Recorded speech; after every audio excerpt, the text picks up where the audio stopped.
ఓ అవతార పురుషుడా, లోకమును కాకుండా నిన్ను అర్థం చేసుకునేలా, లోక సంకల్పమును కాకుండా నీ సంకల్పమును అర్థం చేసుకునేలా నన్ను మలుచు.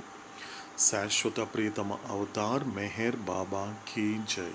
శాశ్వత ప్రియతమ అవతార్ మెహర్ బాబా కీ జై. అందరికీ జై మెహర్ బాబా అండి. శాశ్వత ప్రియతమ అవతార్ మెహర్ బాబా కీ జై. జై. అందరికీ జై మెహర్ బాబా. శాశ్వత ప్రియతమ అవతార్ మెహర్ బాబా కీ జై. అందరికీ జై మెహర్ బాబా. ఓకేనండి, స్టార్ట్ చేద్దామని.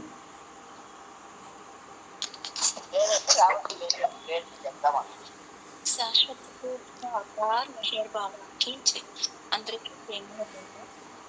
मसान के चुनो चला के बंदे दिल कबूल कर जान हर सुकान के सुल्तान गुल चुबिशनवी सुकान अहले दिल मगो के कताइस सुका शिनास नाइल दिल बरा कताइन जास बंदे फिर मगो नम के जिजाहलम बरहत फिर हर सुना आई Anayat बाशद Basa Shamsuddin Muhammad Hafizi Shiraz.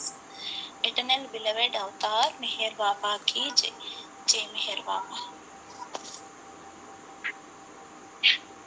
శాశ్వత ప్రియతమ అవతార్ మెహర్ బాబా కీ జై. Befitting a fortunate slave, carry out every command of the master without any question of why and what. About what you hear from the master, never say it is wrong.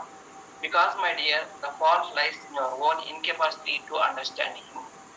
I am slave of the master who has released me from ignorance. Whatever my master does is of the highest benefit to all concerned. Raja Shamsuddin Muhammad Hafiz. Jai Meher Baba. Avatar Meher Baba కీ జై.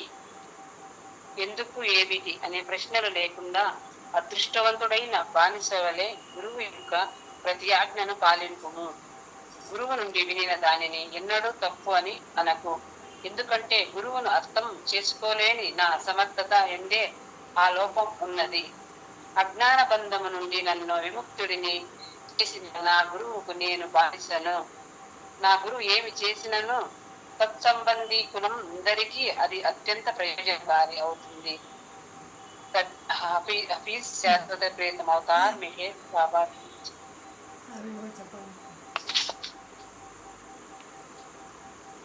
శాశ్వత ప్రియతమ అవతార్ మెహర్ బాబా కీ జై. నాకే హనుమయ్య సంకీర్తన పాడే అవకాశం నాయన ఇచ్చినారు. శాశ్వత ప్రియతమ అవతార్ మెహర్ బాబా కీ జై. నీ దాస్యమొక్కటే నిలిచి నమ్మగలది శ్రీదేవుడవు నీ చిత్తము నా భాగ్యము.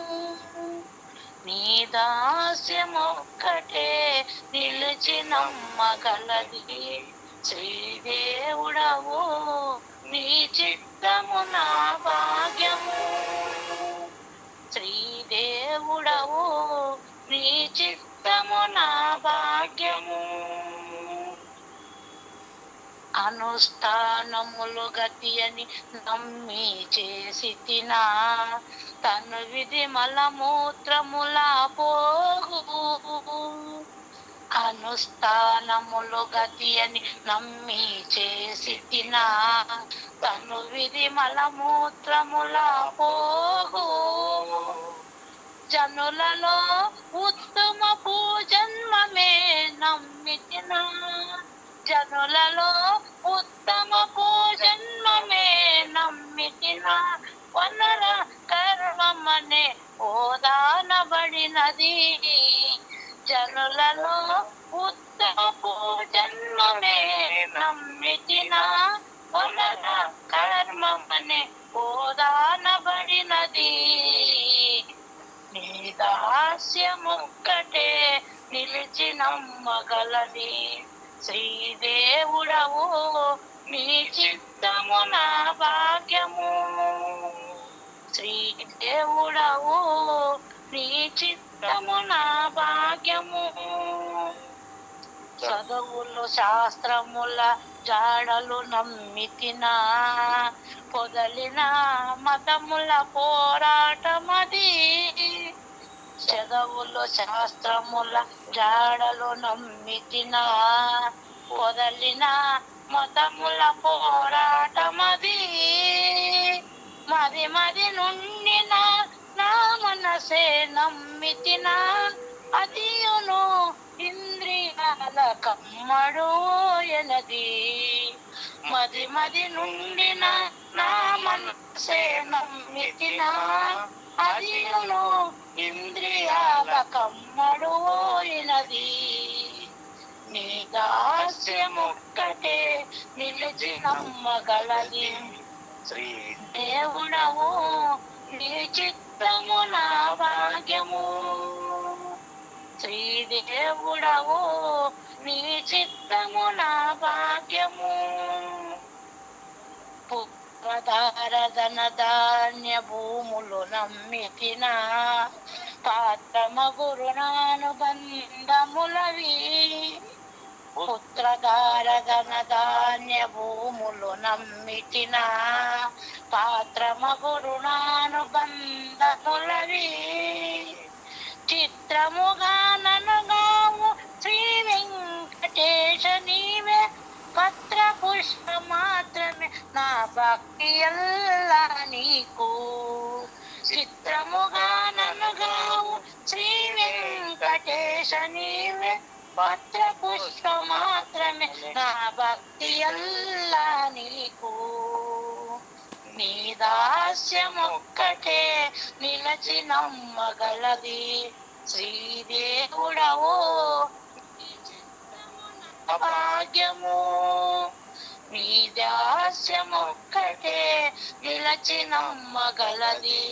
శ్రీదేవుడవు నీ చిత్తము నా భాగ్యము. శ్రీదేవుడవు నీ చిత్తము నా భాగ్యము. శ్రీదేవుడవు నీ చిత్తము నా భాగ్యము. శాశ్వత ప్రియతమ అవతార్ మేర్ బాబా की जय.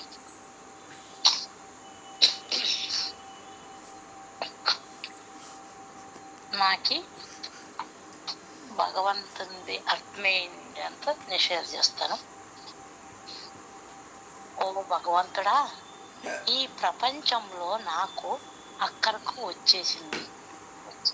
వచ్చేది నేను నమ్మగలిగేది ఏమన్నా ఉంది అంటే అది నీ ధ్యాసమే. నీ శరణాగతి ఒక్కటే, మిగతావన్నీ శాశ్వతములే. నాకు సంపూర్ణ రక్ష నీ సంపూర్ణ రక్ష ఇవ్వగలవే. ఇక మమ్ములను రక్షించుటకు నీ భారము నీ చిత్తానికే వదిలిపెడుతున్నాము. నీ కరుణ మా భాగ్యము ఓ భగవంతుడా అని పల్లవిది. చరణానికి వచ్చేసి నిత్యానుష్ఠానములు చేసి ఈ దేహము పవిత్రమని రక్షించమని భ్రమలో ఉంటుంది. కానీ ఈ దేహము మలమూత్రముల రాశిని కప్పిపెట్టుచున్న అచ్చదానే కదా. ఇక శుచి ఎక్కడ, పవిత్రత అన్ని జన్మములో ఉత్తమ జన్మ అయిన మానవ జన్మ ఎత్తి తిని ఇదియే నాకు రక్ష అని అనుకుందాము. అంటే కర్మమనే కూపంలో కుక్కుపోయినది. ఈ జన్మ పాప పుణ్యముల పరహాస్యములకు అనుభవించవలసినదే కదా, తప్పించుకొనట సాధ్యమా? ఒకటో పల్లెకి రెండో దానికి చరికి. ఇక నేను నేర్చిన సకల విద్యలు శాస్త్ర పండితములు అక్కడకు వచ్చిన అంటే అవి జీవన కృతికి ఆ పండితులతో అది కృతకై పోరు సల్పుటకు తప్ప ఇక ఎందుకు పనికి వచ్చును? అందరి మదిలోను ఉండే మనసుని నమ్ముదాము అంటే దాని అంతా నిలక లేదని మరొకటి లేదు అని మొదలే ఎప్పుడు ఇంద్రియ భోగములకు బానిసయి అయిపోయి అమ్ముడు పోయినది. దానిని నమ్మి ప్రయోజనం ఉన్నదా? మూడో చరణానికి వచ్చి, పోని పుత్రులను భార్యను బంధుమిత్రులను ధనధాన్య భూ సంపదలను నమ్మి గడిపేయగలమా అంటే అవి అన్నీయు నా పాత్రత కొద్ది రుణాను బంధములుగా కలిగి తిరిగి పోయేవే. అవి కావున ఇవి ఏమి నాకు రక్షణగా ఉంటాయన్న నమ్మకము లేదు. నీవే చిత్రమైన మాయ చేసి నాకు రక్షకుడిగా ఉండు తండ్రి. నేను సమర్పిస్తున్న అత్యల్పమైన ఫల పుష్ప పత్ర తోయములను ప్రీతితో స్వీకరించి నా భక్తిని శంకించక అదే నా సంపూర్ణ భక్తిగా భావించి ఈ శరణాగతుడిని కావయ్యా.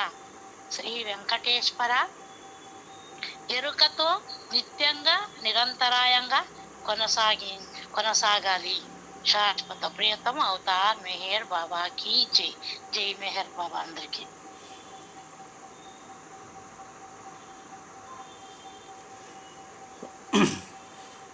సో ఇంతవరకు మనకి అన్నమయ్య యొక్క అందించినటువంటి మరొక అద్భుతమైన ఒక ఆధ్యాత్మిక సంకీర్తన. సో దానికి సంబంధించినటువంటి వివరణ కూడా మనకి అక్కమ్మ గారు ఇవ్వడం జరిగింది. సో దానిని నాకు అర్థమైనంత వరకు కూడా నేను మీకు అందించే ప్రయత్నం చేస్తాను. నీ దాస్యం ఒక్కటి నిలిచి నమ్మగలది, శ్రీదేవుడవు నీ చిత్తము నా భాగ్యము. ఇక్కడ ఇది ఒక విచారణ, తనను తాను ప్రశ్నించుకుంటూ తనతో తాను మాట్లాడుకుంటున్నాడు అన్నమయ్య. గొప్ప విచారణ. అంటే ఈ లోకంలో నేను ఎంత విచారణ చేసినా కూడా ఒక నమ్మగలిగింది, అంటే ఒక నమ్మకాన్ని పెట్టుకున్నది. ఎందుకంటే ప్రపంచం ఎప్పుడు కూడా ఒక నమ్మకం మీద ఆధారపడి ఉంటుంది.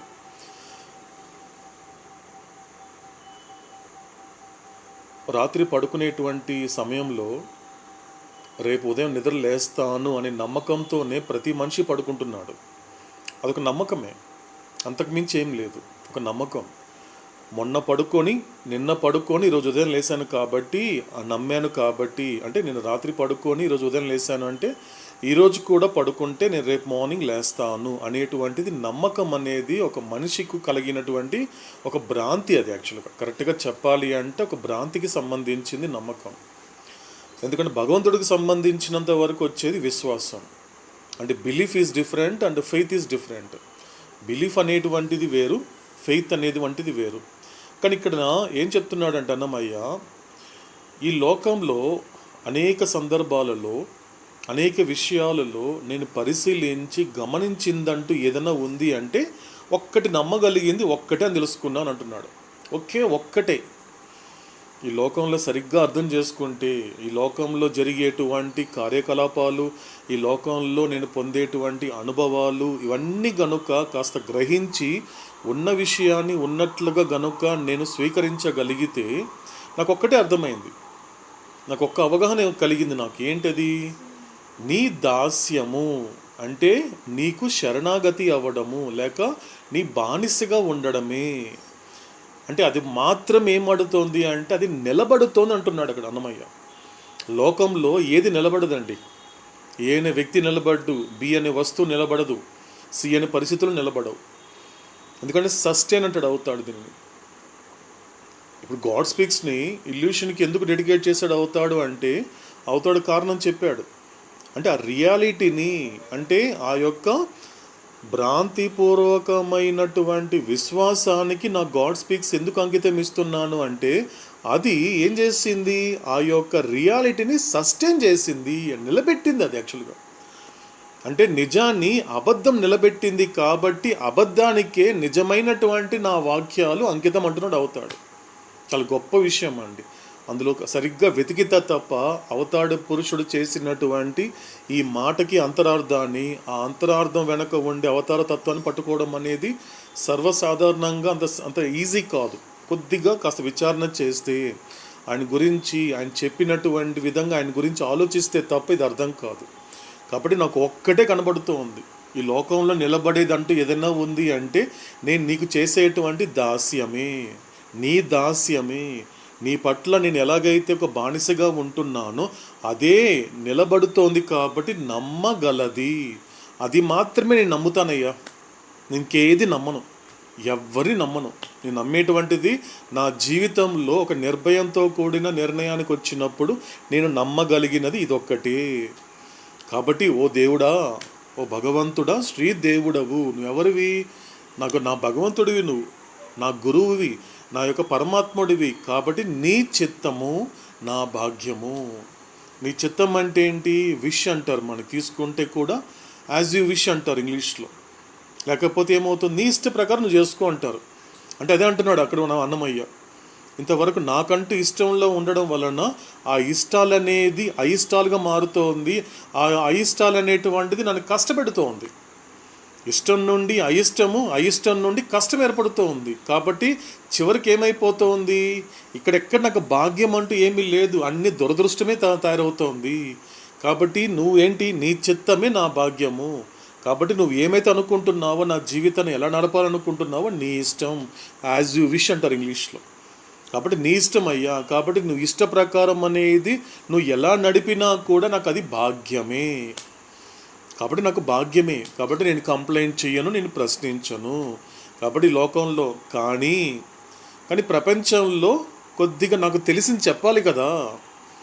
నేనేదో నాకు ఇచ్చావు కదా, కాస్త ఈ సాహిత్యం ఇచ్చావు కాబట్టి నాకు తెలిసింది చెప్పమంటున్నావు కాబట్టి లోకానికి అందించే ప్రయత్నం చేస్తానంటున్నాడు అన్నమయ్య. కానీ ప్రపంచంలో నమ్మేటువంటి కొన్ని విషయాలు ఉన్నాయి, అది ఎందుకు నేను నమ్మటం లేదు? లోకమంతా నమ్ముతోంది, నేను మాత్రం ఎందుకు నమ్మటం లేదు అంటే లోకేశుడు అయిన భగవంతుడు నాకు ఇచ్చిన అవగాహనతో చెప్తున్నాను. ఇది ఒకటే నేను నమ్మగలిగింది. ఒకవేళ లోకం అనేటువంటిది దేన్నైతే నమ్మమంటోందో దాన్ని ఎందుకు నమ్మటం లేదో కారణం చెప్తానంటున్నాడు. అందరూ ఇది నమ్ముతున్నప్పుడు ఎందుకు ఇలా నమ్మచ్చు కదా అన్నమయ్య అని అందరూ అంటూ ఉంటే నేను నమ్మను, దానిని ఎందుకు నమ్మను నేను కారణం చెప్తాను అని ఒక్కొక్కడికి చెప్తున్నాడండి. కాస్త శ్రద్ధగా ఆలకిస్తే అవతార తత్వం ఇందులో ఉందండి. ఒక అవతార తత్వమే చెప్తున్నాడు మనకి అన్నమయ్య.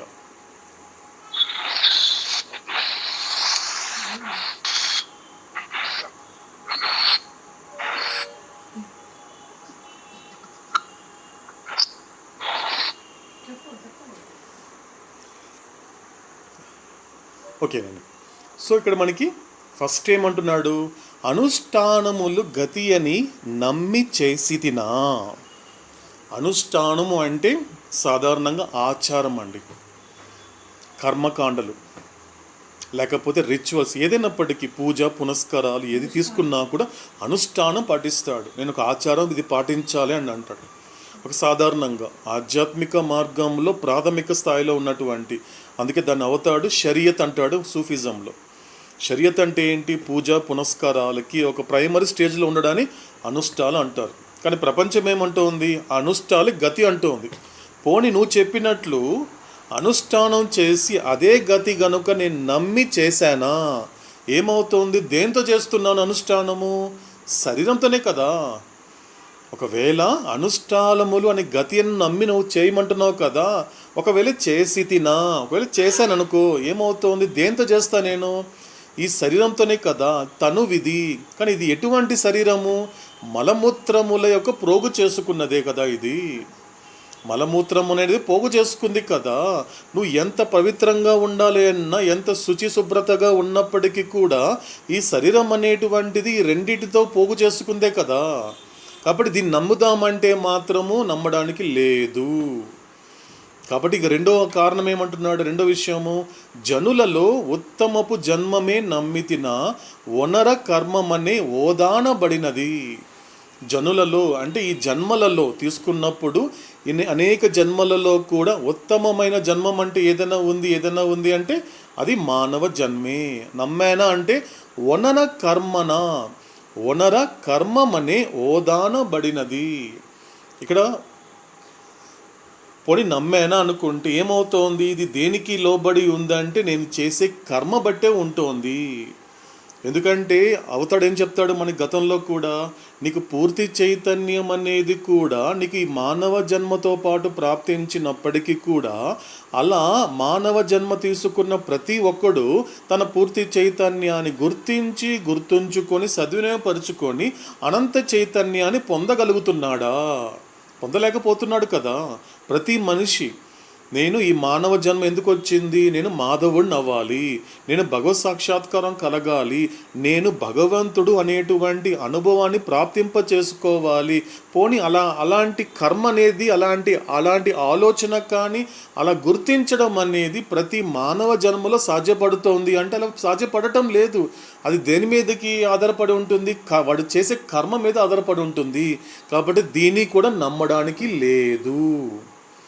ఇకపోతే మూడో సందర్భం ఏమంటున్నాడు అన్నమయ్య, చదువుల శాస్త్రముల జాడలు నమ్మితిన పొదలిన మతముల పోరాటమిది. పోనీ చదువుకుందాము, శాస్త్రాలు కాస్త బాగా చదివి బాగా జీర్ణింప చేసుకుందాము అంటే దాని జాడలు ఎలా ఉన్నాయి అంటే, ఇలా ఎక్కువ చదువుకోవడం వల్ల నేను ఒక మతానికి పరిమితం అయిపోతున్నాను. బాగా చదువుకొని నేను పలానా మతానికి సంబంధించిన వాడిని కాబట్టి నేనున్నటువంటి ఈ మతమే అనేది కూడా నాకు నేనుగా పరిమితం అవుతూ వ్యతిరేకంగా ఉన్నటువంటి వేరే మతాల మీద నేను పోరాటం చేస్తున్నానే. నాది గొప్పది, నా మతమే గొప్పది, నా మార్గమే గొప్పది, కాబట్టి మీది కాదు అంటే ఆ చదువు శాస్త్రాలు ఏం చేస్తుంది అంటే కనీసం వివేకం కూడా ఇవ్వట్లేదు అంటాడు అన్నమయ్య మరో సంకీర్తనలో. ఈ కేవలం చదువులు శాస్త్రాలు అనేటువంటిది నువ్వు చదవడం వల్ల ఏం జరుగుతుంది అంటే ఒక అవివేకం అనేది, ఒక వివేకవంతమైనది నువ్వు గనుక కాస్త బుద్ధిపూర్వకంగా వివేకం అనేది ఉంటే పర్వాలేదు, అప్పుడు నీ వరకు నువ్వు ఆలోచించుకోగలుగుతావు. కానీ ఎప్పుడైతే నువ్వు చదువులు శాస్త్రాలు అనే కేవలం దాన్ని నమ్ముకుంటే ఏమవుతుంది అంటే నీకు కలిగేటువంటి వివేకం విషయం పక్కన పెడితే నీకు అవివేకిగా తయారవుతావు. అవివేక్ అనేవాడు ఏం చేస్తాడు అంటే తన గురించి ఏమంటాడు, నేను మంచివాడిని అనుకుంటే పర్వాలేదండి, కానీ ఎదుటి వ్యక్తిని నువ్వు మంచివాడు కాదు అంటున్నాడే, అది అవివేకం అండి. నీ వరకు చెప్పుకో, అవతడు అదే అంటాడు, ఇతన్ని జడ్జ్ చేయకు అంటాడు. అంటే నీ వరకు చెప్పుకో, బాబా నేను హ్యాపీగా ఉన్నాను, నేను మంచివాడిని, ఓకే నీ వరకు ఓకే కదా. కానీ ఎదుటి వ్యక్తి మంచివాడు కాదు అని చెప్పేటువంటి ఆ యొక్క అర్హత యోగ్యత నీకు లేదు. అంటే ఏమవుతోంది, ఇలాంటి చదువులు శాస్త్రాలు చమ్మి నమ్ముకున్నాను అంటే పొదలిన మతముల పోరాటమే. కాబట్టి పోరాటాలు చేసుకుంటున్నాను, నాది గొప్పది, నాది మాత్రమే గొప్పది అనే విధంగా. కాబట్టి దాన్ని నేను నమ్మడానికి లేదు. మది నుండిన నా మనసే నమ్మితిన అదియును ఇంద్రియాలకు అమ్ముడు పోయినది.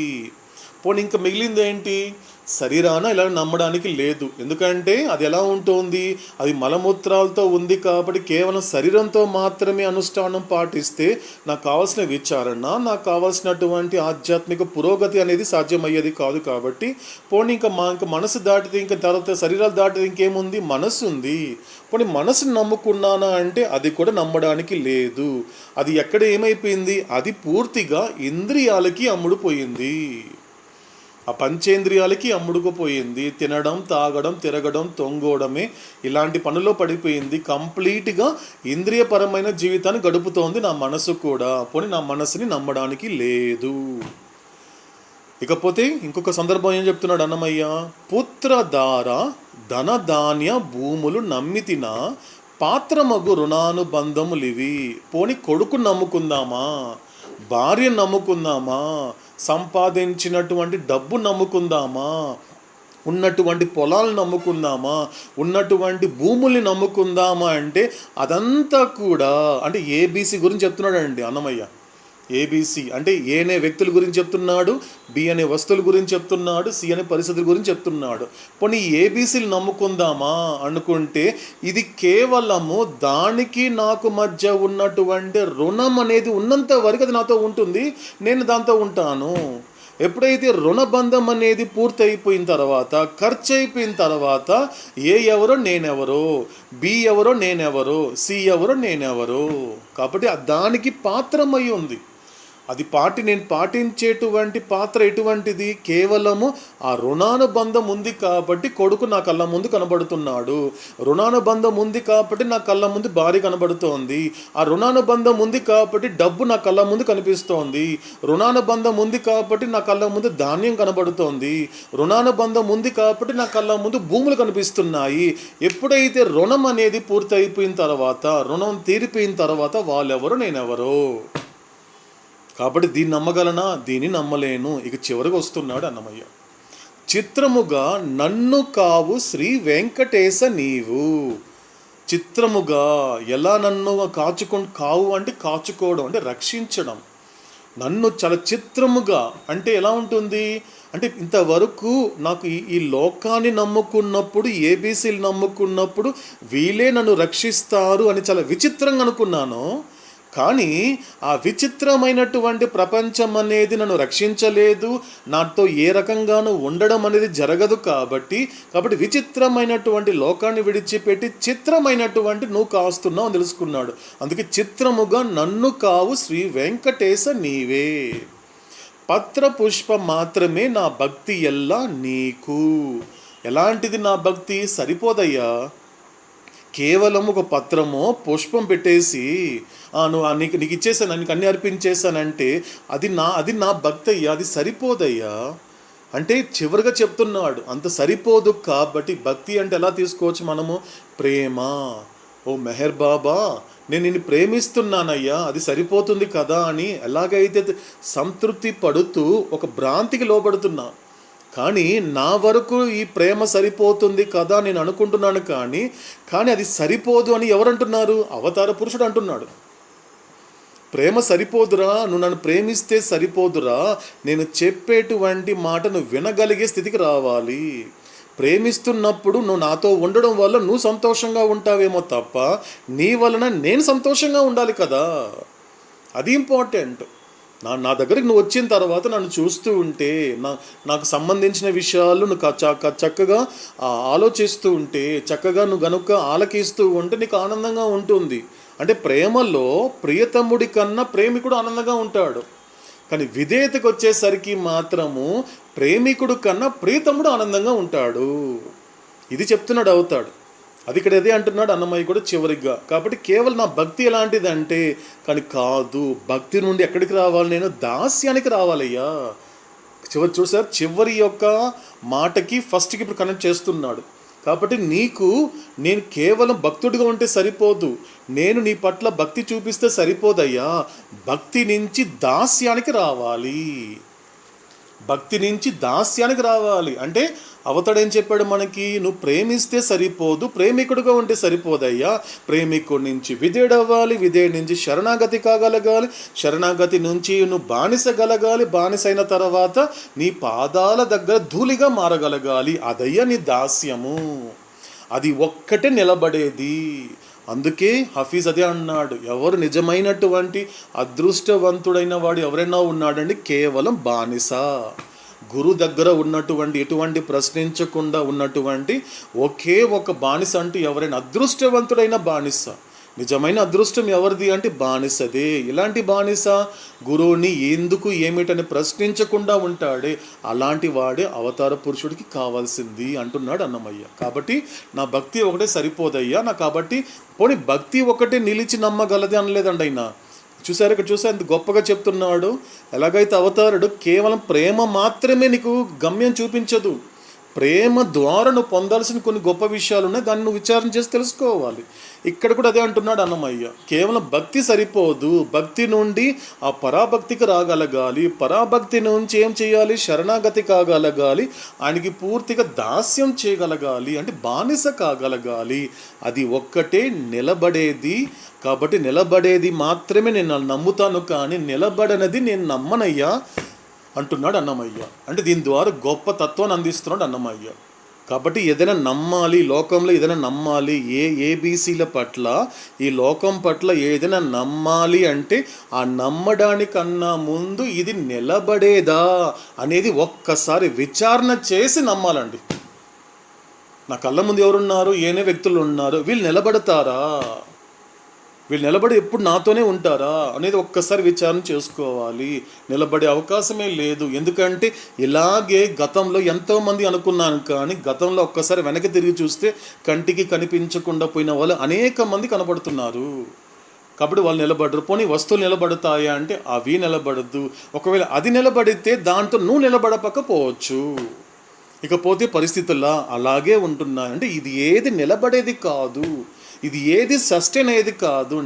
కాబట్టి నమ్మాలి అంటే నమ్మడానికన్నా ముందు అన్నమయ్య ఏం చెప్తున్నాడు అందరికీ కూడా, ఫస్ట్ ఏదైతే నిలబడుతుందో, ఏదైతే సస్టైన్ చేస్తుందో దానిని మాత్రమే నమ్మగలిగితే అప్పుడు మాత్రమే నువ్వు నమ్మాల్సిన వాళ్ళని నమ్మే స్థాయిలో నువ్వు నమ్మగలుగుతావు అంటున్నాడు మనకి అన్నమయ్య. ఈ విధంగా అన్నమయ్య తన ఆధ్యాత్మిక సంకీర్తన ద్వారా ఒక అవతార తత్వాన్ని చాలా గొప్పగా అందించడం జరిగిందండి. శాశ్వత ప్రీతమ అవతార్ మెహర్ బాబా కీ జై.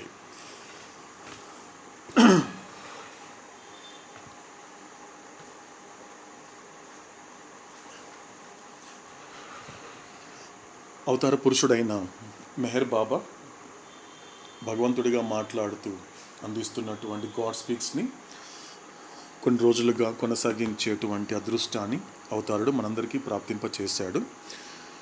కాబట్టి నిన్న ఎంతవరకు కంప్లీట్ చేశాడంటే అవతాడు పార్ట్ నెంబర్ 7 7వ భాగంలో 2వ పేర నిన్న కంక్లూడ్ చేయడం జరిగింది. నేనేం చెప్పాడు అవుతాడు అంటే,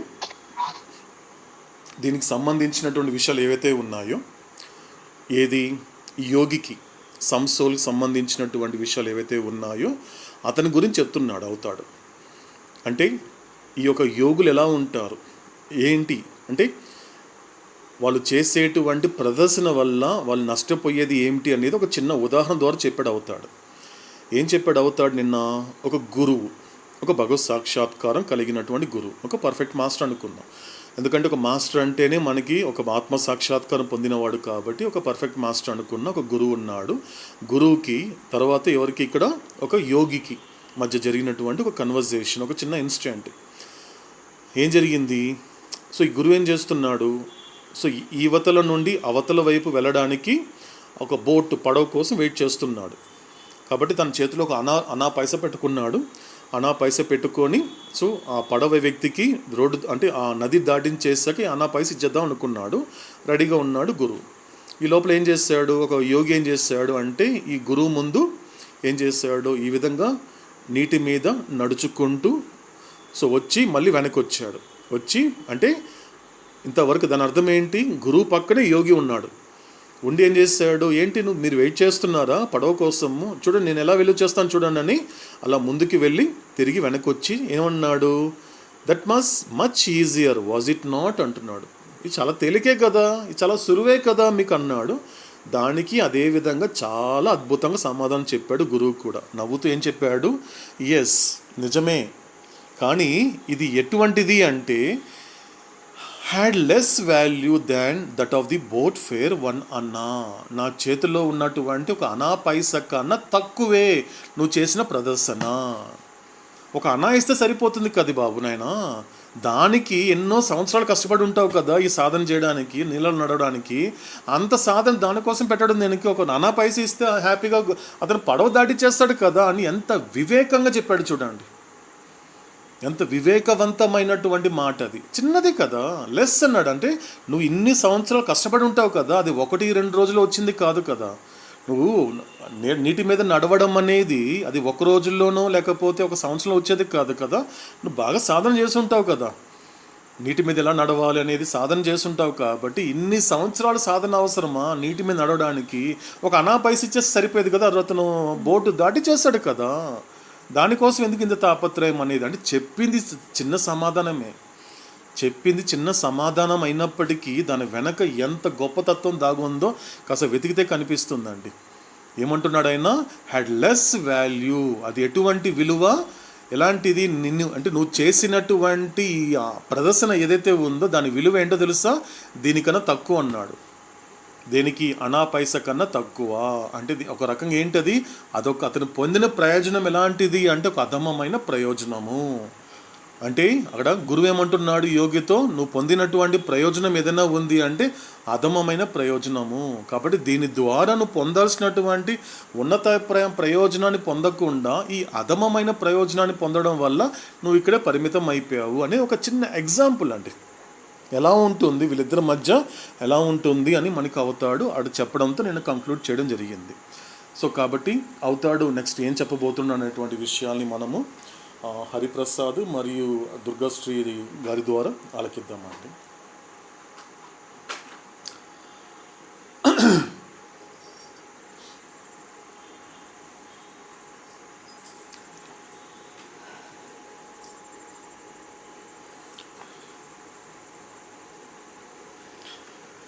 The ability to exercise constant control over one's low desires is no mean achievement.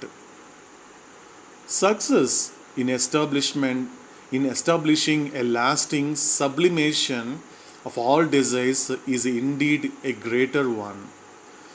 But the greatest is the burning away of all one's desires once and for all, which divine love alone can do.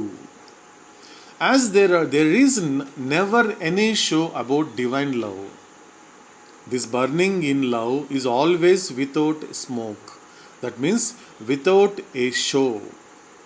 There are times when an outward expression of God love may amount to heroism, but to make any time a mere show of one's love for God, for the sake of show, amounts to insult to God. That's why Kabir says that in the act of meditation, when one assumes an asana posture to meditate upon God, one should at that time learn to avoid making any displays such as the swaying motion of one's body, even if it is only for one's own gratification. శాశ్వత ప్రియతమ అవతార్ మెహర్ బాబా కీ జై. ఒక వ్యక్తి తన అధమమైన కోరికలను నిరంతరము నియంత్రించగల సామర్థ్యాన్ని కలిగి ఉండడం అనేది చిన్న విజయమేమి కాదు. అన్ని కోరికలను నిరంతరము ఆధ్యాత్మికంగా ఉత్కృష్టపరుచుకుంటూ ఉన్నట్లయితే అది నిజానికి మరింత గొప్ప విజయం. అయితే అత్యున్నత విజయం ఏమిటంటే తన కోరికలన్నిటినీ ఒక్కసారిగా మొత్తంగా దహించి వేసుకోవడం. దైవీ ప్రేమను మాత్రమే అలా దహించవేయగలదు. దైవీ ప్రేమ విషయంలో ఎటువంటి బాహ్య ప్రదర్శనకు ఎప్పుడూ తావులేదు. కాబట్టి ప్రేమలో ఇలా దహింపబడేటప్పుడు పొగ ఎప్పుడూ రాదు, అనగా బాహ్య ప్రదర్శన ఉండదు. భగవంతుని యందు ఒకనికి ఉండే ప్రేమను బయటకు వ్యక్తం చేయడం అప్పుడప్పుడు వేరే లక్షణంగా పరిగణింపబడవచ్చు. కానీ భగవంతుని యందు తనకు గల ప్రేమను కేవలం బాహ్య ప్రదర్శన కోసమే ప్రదర్శిస్తే అది ఎప్పుడైనా సరే భగవంతుని అవమానించినట్లే. అందుకే ధ్యాన ప్రక్రియలో ఒక వ్యక్తి భగవంతుని మీద ధ్యానం చేయడానికి ఏదైనా ఒక ఆసనం భంగిమ ఎంచుకున్న సమయంలో కావాలని తృప్తి కోసం అటు ఇటు ఊగడం లాంటి ప్రదర్శనలను చేయకుండా ఉండడం అనేది నేర్చుకోవాలని కబీర్ అంటున్నారు. శాశ్వత ప్రియతమ అవతార్ మెహర్ బాబా కీ జై. సో మనకి అవుతాడు ఏం చెప్తున్నాడంటే ఇక్కడ the ability to exercise constant control over one's low desire is no mean achievement. అంటే ఒక వ్యక్తి తన అధమమైన కోరికలను నిరంతరం నియంత్రించగల సామర్థ్యాన్ని కలిగి ఉండడం అనేది చిన్న విజయం ఏమీ కాదు. అంటే ఆధ్యాత్మిక మార్గం మొదలుపెట్టాక అంటే ఈ యొక్క అధమమైన భూమికలో ఉన్నప్పుడు, ఆ అధమమైన భూమికలలో ఉన్నప్పుడు నేను అధమమైన భూమికలో ఉన్నాను అనే నియంత్రించడం అనేది సామాన్య విషయం కాదంటున్నాడు అవుతాడు. నియంత్రించడం. ఎందుకంటే ఇంకా నేను గడప దాటలేదు అనే విషయము అధమమైన భూమికలో ఉన్న వాళ్ళందరికీ తెలుసు అన్నాడు అవుతాడు. వాళ్ళందరికీ తెలిసినప్పటికీ కూడా ఏం జరుగుతుంది అక్కడ? నియంత్రించలేనటువంటి శక్తి అక్కడ ఉంటుంది. ఎందుకంటే ప్రాణశక్తి అక్కడ ఏమైనా చేయగలుగుతావు నువ్వు. ఎందుకంటే ఒక మనసుని తప్ప, ఎందుకంటే ఉన్నటువంటి ఎనర్జీ కాబట్టి, సటిల్ వరల్డ్ని నువ్వు ఎక్స్పీరియన్స్ చేస్తున్నావు కాబట్టి, సటిల్ బాడీ కాన్షియస్లో ఉన్నావు కాబట్టి, ఆ ప్రాణశక్తి అనేటువంటిది ప్లేన్స్ని బట్టి మారిపోతూ ఉంటుంది, శక్తి కూడా పెరుగుతూ పోతుంది. అంటే మొదటి భూమికలో ఉన్నంత వరకు లేని శక్తి 2, 3కి వచ్చేసరికి ఉంటుంది. 1, 2, 3లో లేనటువంటి క్యాపబిలిటీస్, ఆ కెపాసిటీ కూడా ఎక్కడ ఉంటుంది ఎక్కువ అంటే 4th ప్లేన్లో ఉంటుంది. కానీ అటువంటి అధమమైన కోరికలు, ఆ పదం వాడుతున్నాడు అవుతాడు, చాలా ఇంపార్టెంట్ అనే విషయం. ఏమంటున్నాడు అక్కడ? ఇటువంటిది అధమమైన కోరికలు, ఇట్స్ లో డిజైర్స్ అన్నాడు అవుతాడు. లో డిజైర్స్ అంటే వాటి పట్ల నువ్వు ఈ నియంత్రణ కలిగి ఉండడం అనేటువంటిది అదేమంత చిన్న విజయమేమీ కాదు, అది చిన్న విషయమేం కాదు. ఎందుకంటే ఆ సమయంలో కూడా, ఎందుకంటే ఆ సూక్ష్మ సంస్కారాలు కూడా ఒక విపరీతంగా నువ్వు ప్రదర్శించు, అది నియంత్రించాల్సిన అవసరం లేదు, నేను చెప్పినట్లు చెయ్యి, నీకు కావాల్సిన శక్తి అంతా ఇప్పుడు నీ చేతుల్లో ఉంది, యూ కెన్ డూ ఎనీథింగ్ అనే విధంగా లోపల నుండి నిన్ను ప్రేరేపించినా కూడా అటువంటి ప్రేరేపణకి కూడా నువ్వు ప్రేరేపబడకుండా నియంత్రించగలుగుతున్నావు అంటే నాకు సంబంధించినంత వరకు నువ్వు అచీవ్ చేసింది సామాన్య విషయం కాదు, గొప్పది అచీవ్ చేశానని ఎంకరేజ్ చేస్తున్నాడు అవుతాడు, ప్రోత్సహిస్తున్నాడు. అంటే అధమమైన భూమికల్లో ఎటువంటి వాటికి లోబడకుండా మొదటి భూమిక నుండి 2వ భూమికి వెళ్ళగలిగావంటే అవతాడు ఏం చేస్తున్నాడు అంటే పూర్తిగా ప్రోత్సహిస్తున్నాడు. అదేం సామాన్య విషయం కాదు, అది కూడా గొప్ప అచీవ్మెంటే. Success in establishing a lasting sublimation of all desires is indeed a greater one. అంటే అన్ని కోరికలను నిరంతరము ఆధ్యాత్మికంగా ఉత్కృష్టపరుచుకుంటూ ఉన్నట్లయితే అది నిజానికి మరింత గొప్ప విజయము. అంటే అర్థం ఏంటి ఇక్కడ? సో ఎలా చేయాలి? నీకున్నటువంటి ప్రతి కోరికలు నిరంతరం ఏం చేయాలి? అది ఆధ్యాత్మికంగా ఉత్కృష్టపరుచుకుంటూ ఉన్నట్లయితే. అంటే అర్థం ఏంటి ఇక్కడ? ఆధ్యాత్మికంగా ఉత్కృష్టపరచడము. ఇక్కడ ఏమంటున్నాడు అవుతాడు ఇక్కడ మనకి? So establishing a lasting sublimation of all desires అంటే అర్థం ఏంటి ఇక్కడ అన్నప్పుడు, అంటే నీకు వచ్చేటువంటి ప్రతి ఆలోచన, నీకు ఇచ్చిన ప్రతి అవకాశాన్ని అంటే భౌతికంగా కాకుండా ఆధ్యాత్మికంగా ఉత్కృష్టపరచుకోవాలి. ఎందుకంటే నీకు అక్కడికి కూడా ఏమవుతోంది, నీకు మొదట్లో చెప్పాడు కదా భగవంతుడు, ఎందుకంటే నువ్వు స్థూల ప్రపంచం నుండి సూక్ష్మ ప్రపంచం ద్వారా మానసిక ప్రపంచానికి చేరుకొని అక్కడి నుండి గమ్యాన్ని పొందాలి అని నీ గురువు నీ భగవంతుడు చెప్పాడు కదా. అంటే దాని అర్థం ఏంటి? నువ్వు ఎలా ఉండాలి అంటే నువ్వు ఇక్కడ నుండి స్థూల ప్రపంచం అనేటువంటి అనుభవం నువ్వు పొందకపోయినా సూక్ష్మ ప్రపంచం అనేది అనుభవం ఉన్నప్పటికీ కూడా అది కూడా అంటే నువ్వు అనుభవించేటువంటి సూక్ష్మ ప్రపంచం కూడా పరమాత్మ యొక్క నీడలే కదా అని గనుక సంసోలో గనుక ఎరుకతో ఉండగలిగితే అదే ఆధ్యాత్మికంగా ఉత్కృష్టపరుచుకోవడము.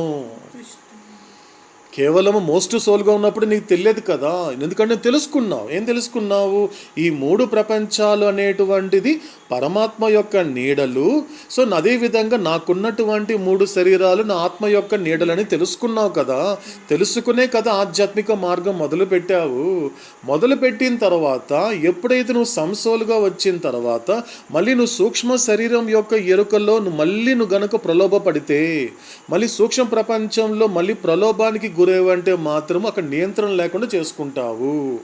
కాబట్టి ఏం చెయ్యాలి అంటే అక్కడ కూడా నీకు ఎరుక ఉండాలి. అంటే ఇక్కడ ఆధ్యాత్మికంగా ఉత్కృష్టపరుచుకోవడం అంటే అర్థం ఏంటి అంటే ఎరుకతో ఉండాలి. ఇంతకు ముందు నేను మోస్ట్ సోల్గా ఉన్నప్పుడు స్థూల శరీరం యొక్క ఎరుకతో ఉన్నాను, అదేవిధంగా స్థూల ప్రపంచం యొక్క అనుభవంలో ఉన్నాను. ఈ 2 నీడలే కదా.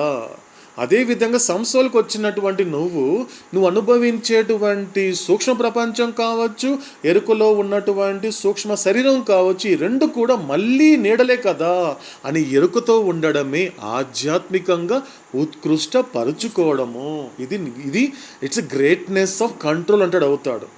నియంత్రణలో ఉన్నటువంటి గొప్ప లక్షణం అదంటే ఏదైనా ఉందంటే ఇదే అంటున్నాడు అవుతాడు. కాబట్టి ఉన్నట్లయితే అది నిజానికి మరింత గొప్ప విజయము. అంటే ఇంతకు ముందు కన్నా మరింత ప్రోత్సహిస్తున్నాడు అవుతాడు.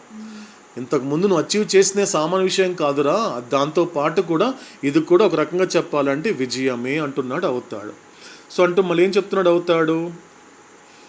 But the greatest is the burning away of all one's desires once and for all, which divine love alone can do. ఇక్కడ ఇప్పుడు తన గురించి చెప్తున్నాడు అండి అవుతాడు, తన ప్రేమ గురించి చెప్తున్నాడు. ఏమంటున్నాడు అవుతాడు ఇక్కడ? ఏమంటున్నాడు ఇక్కడ అన్నైతే ఏమవుతున్నప్పుడు? సో ఇక్కడ ఏమైపోయింది ఇక్కడ?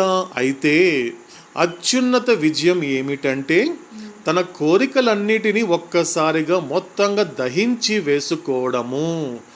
దివ్య ప్రేమ మాత్రమే అలా దహింప చేయగలదు. ఇప్పుడు తన ప్రేమ గురించి చెప్తున్నాడు అవుతాడు.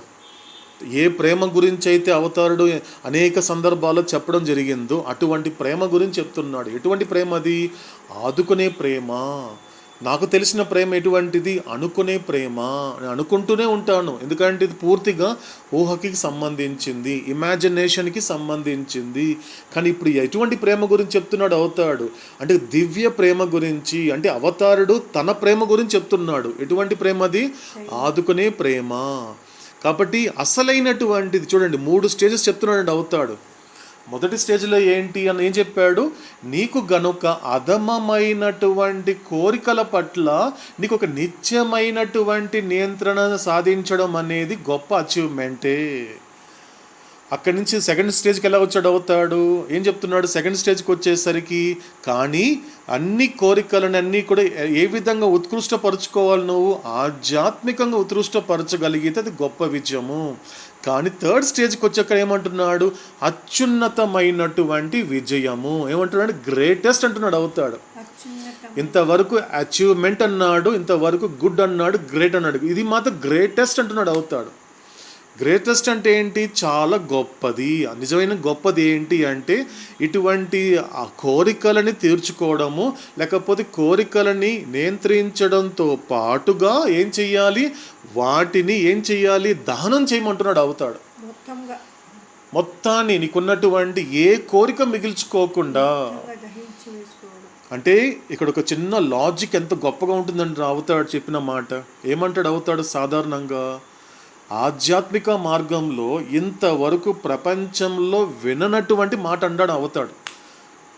ఆధ్యాత్మికత అంటే, భగవంతుడు అంటే సాధారణంగా జనుల్లో మనుషుల్లో ఉన్నటువంటి నమ్మకం ఒకటి ఉందండి. నేను ఎందుకు ఆ దేవుణ్ణి నమ్మాను అంటే ఇది తీరుతోంది కాబట్టి.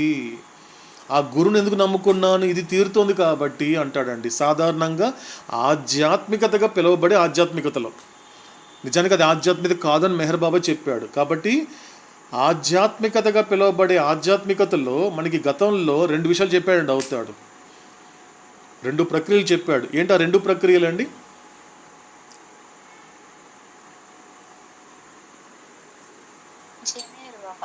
జయమేరు బర్ణ అనే లేని దాన్ని పొందడం, పొందిన దాన్ని కాపాడు. పొందిన దాన్ని కాపాడుకోవడం. ఫ్యాంటాస్టిక్. సో ఇక్కడ ఏం చెప్పాడు అవుతాడు మనకి అంటే ఆధ్యాత్మికతగా పిలువబడేటువంటి ఆధ్యాత్మికతలో ఏముంటుంది అంటే లేనిది పొందాలి. నాకు ఇది లేదండి, పొందడానికి నేను ఏ దేవుడిని నమ్ముకోవాలి? నెంబర్ 1. పొందిన తర్వాత ఏమవుతుంది? పొందిందని కాపాడుకోవాలి. కాబట్టి ఏ దేవుడిని నమ్ముకోవాలి అంటే ప్రపంచంలో అవతారుడు ఇచ్చినటువంటి ఒక రెవల్యూషన్ స్టేట్మెంట్ ఏంటి అంటే ఇంతవరకు ఆధ్యాత్మికతలో కానీ ఇంతవరకు కని విని ఎరగని మాట చెప్పాడు అవుతాడు. ఏమన్నాడు అవుతాడు? ఒక మాట చెప్పాడండి, నేను ఇది తీర్చను అన్నాడు అవుతాడు. ఏం తీర్చున్నాడు? కానీ అందరికీ ఏం కావాలి? ఏదైతే తీర్చుకోవడానికి కోసమైతే భగవంతుడి దగ్గరికి వస్తున్నారో, ఏదైతే తీర్చుకోవడానికైతే గుళ్ళు చుట్టూ తిరుగుతున్నారో, ఏది తీర్చుకోవడానికి కోసమైతే పూజలు పునస్కారాలు చేస్తున్నారో అది మాత్రం నేను తీర్చను అవుతాడు. ఏంటండి అది? కోరికలు నడవుతాడు. కాబట్టి నీ అవసరాలు తీరుస్తాను తప్ప నీ కోరికలు తీర్చను అంటే ఆ మాట వెనక ఉన్న అంతరార్థము, ఆ అంతరార్థం వెనక ఉన్న అవతార తత్వం ఏంటి అంటే, నీ కోరికలను తీర్చుకుంటూ పోతే నువ్వేం చేస్తావు, దాన్ని సస్టైన్ చేసుకుంటూ పోతావు, దాన్ని పెంచుకుంటూ పోతావు. కానీ నా ఉద్దేశం ప్రకారము నీకు ఆల్రెడీ కోరికలు ఉన్నాయి. నీకు తీర్చుకున్న కోరికల యొక్క ఒక కొండంతగా తీర్చి పెట్టుకున్నావు. ఒక చెప్తాడండి, ఒక సందర్భంలో అంటాడండి, అవుతాడు, ఎందుకు బాబా మీరు మా కోరికలు తీర్చరు అంటే, ఆల్రెడీ తీరిన కోరికలతోని నువ్వేం చేయాలో నీకు అర్థం కాలేదు. వెనక గొట్ట ఉంది, నీకు కనిపించడం లేదు. నువ్వు వెనక తిరిగి చూస్తే తెలుస్తూ ఉంది, ఒక కొండంతగా పెరిగిపోయింది నువ్వు తీరిన కోరికలు. అవన్నీ తీరాల్సిన కోరికలు కాదు, తీరిన కోరికలే గుట్టంత ఉంది. ఏంట గుట్ట అంటే అదే సంస్కారాల గుట్ట అన్నాడు అవుతాడు. మళ్ళీ నేను తీర్చానంటే ఏమవుతుంది, ఆ గుట్ట మీద మరో గుట్ట కట్టుకుంటావు, ఆ కొండ మీద ఇంకో కొండ తయారవుతుంది తప్ప వేరే నీకు ఎటువంటి ప్రయోజనం ఉండదు అనేటువంటి నా మాట యొక్క అంతరార్థం అందులో ఉంది. కాబట్టి నేను ఈ కోరికలు తీర్చాను. కాబట్టి నేనేం చేస్తాను, ఇంతవరకు గుట్టలుగా పోగు చేసుకున్న ఆ కోరికలు ఏవైతే ఉన్నాయో వాటన్నిటిని కూడా దహనం చేయడానికి మాత్రమే రెడీగా ఉన్నాను అన్నాడు. కాబట్టి నువ్వు అనుకునే ప్రేమ ఏం చేస్తుంది అంటే, ఏం చేస్తుంది, కోరికలు తీరుస్తుంది. నువ్వు అనుకునే ప్రేమ ప్రపంచంలో నువ్వు ఎవరినైతే నిన్ను ప్రేమిస్తున్నారు అనుకుంటున్నావో, నువ్వు ఎవరినైతే ప్రేమిస్తున్నాను అనుకుంటున్నావు కాబట్టి అక్కడ నీకు తీరే అవకాశం ఉంటుంది, కోరికలు తీరే అవకాశం ఉంటుంది. ఏమవుతోంది అక్కడ పూర్తిగా. అందుకే అవుతాడు ఏమన్నాడు, ప్రేమ కన్నా ముందు ఈ రెండు విషయాల పట్ల క్లారిటీ తెచ్చుకోమన్నాడు అవుతాడు. ప్రపంచం పట్ల నేను ప్రేమిస్తున్నానండి, నేను వాళ్ళని ప్రేమిస్తున్నాను అంటున్నావు కదా, అసలు నువ్వు ప్రేమ కన్నా ముందు రెండు విషయాలు ఉన్నాయి, అది క్లారిఫై చేసుకున్నాడు అవుతాడు. ఏంటది, ఏబీసీలు నువ్వు ప్రేమిస్తున్నాను అంటున్నావు కదా, ప్రేమ కన్నా ముందు రెండు విషయాలు ఉన్నాయి. ఏంటి ఆ రెండు విషయాలు అంటే, మొదటిది అవసరాలు. ఏబీసీలతో నాకున్నది ప్రేమ లేక అవసరాలా అనేది క్లారిటీ తెచ్చుకో ముందు. కాబట్టి ఏనే వ్యక్తి ద్వారా నా అవసరాలు తీరుతోంది, నా వల్ల ఏనే వ్యక్తికి అవసరాలు తీరుతోంది అనేది ఒకసారి క్లారిటీ తెచ్చుకో. అవసరాల తర్వాత నెక్స్ట్ ఏంటి అన్నప్పుడు ఇష్టాలు. ఏం చెప్పాడు అవుతాడు మనకి, అవసరాలు దాటిన తర్వాత ఇష్టాలు. కాబట్టి నువ్వు ఏబీసీలను ఇష్టపడుతున్నావు, ఏబీసీలు నిన్ను ఇష్టపడుతున్నారు. కాలక్రమంలో ఏమవుతోంది, ఆ ఇష్టాలు అయిష్టాలుగా మారే అవకాశం ఉంటుంది. ఆ అయిష్టం నుండి కష్టపడే అవకాశం కూడా ఉంటుంది. కాబట్టి మొట్టమొదటి ప్రేమ, నేను ప్రేమిస్తున్నాను అనే మాట చెప్పడానికన్నా ముందు ఏబీసీలను నేను ప్రేమిస్తున్నానండి, ఏబీసీలు నన్ను ప్రేమిస్తున్నారండి అంటున్నావు కదా నువ్వు.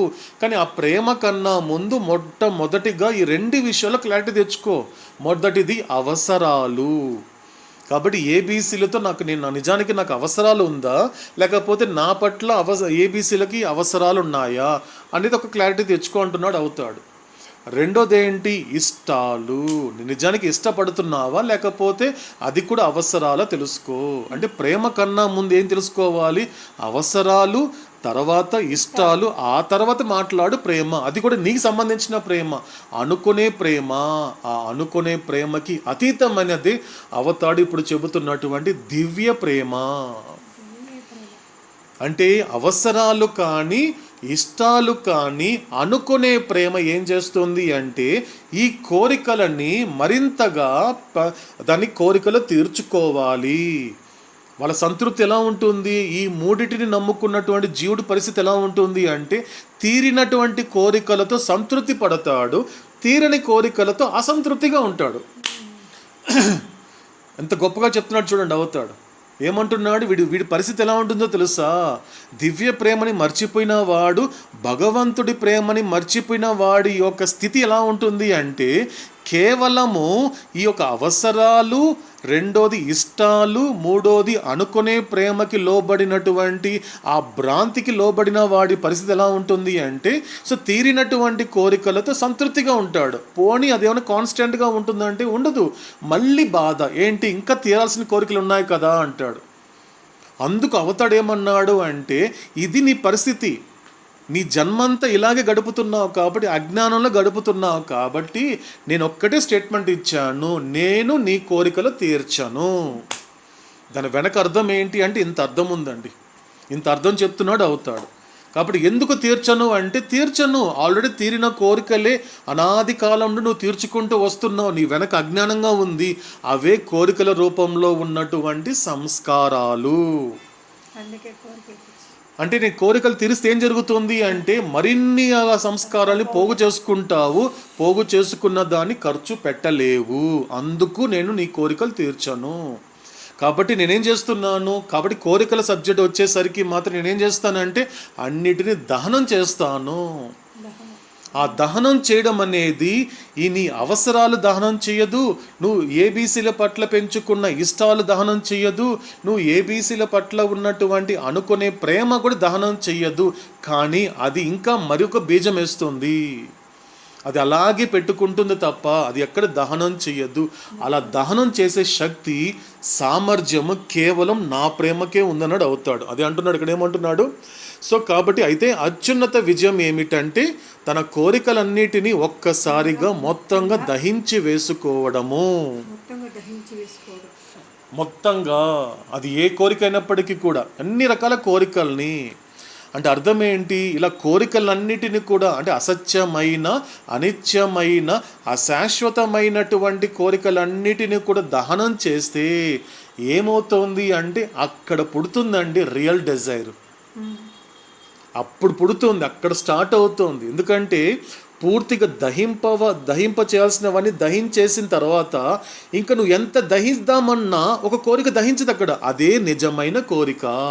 ఆ కోరికే నాకు భగవంతుడే కావాలి,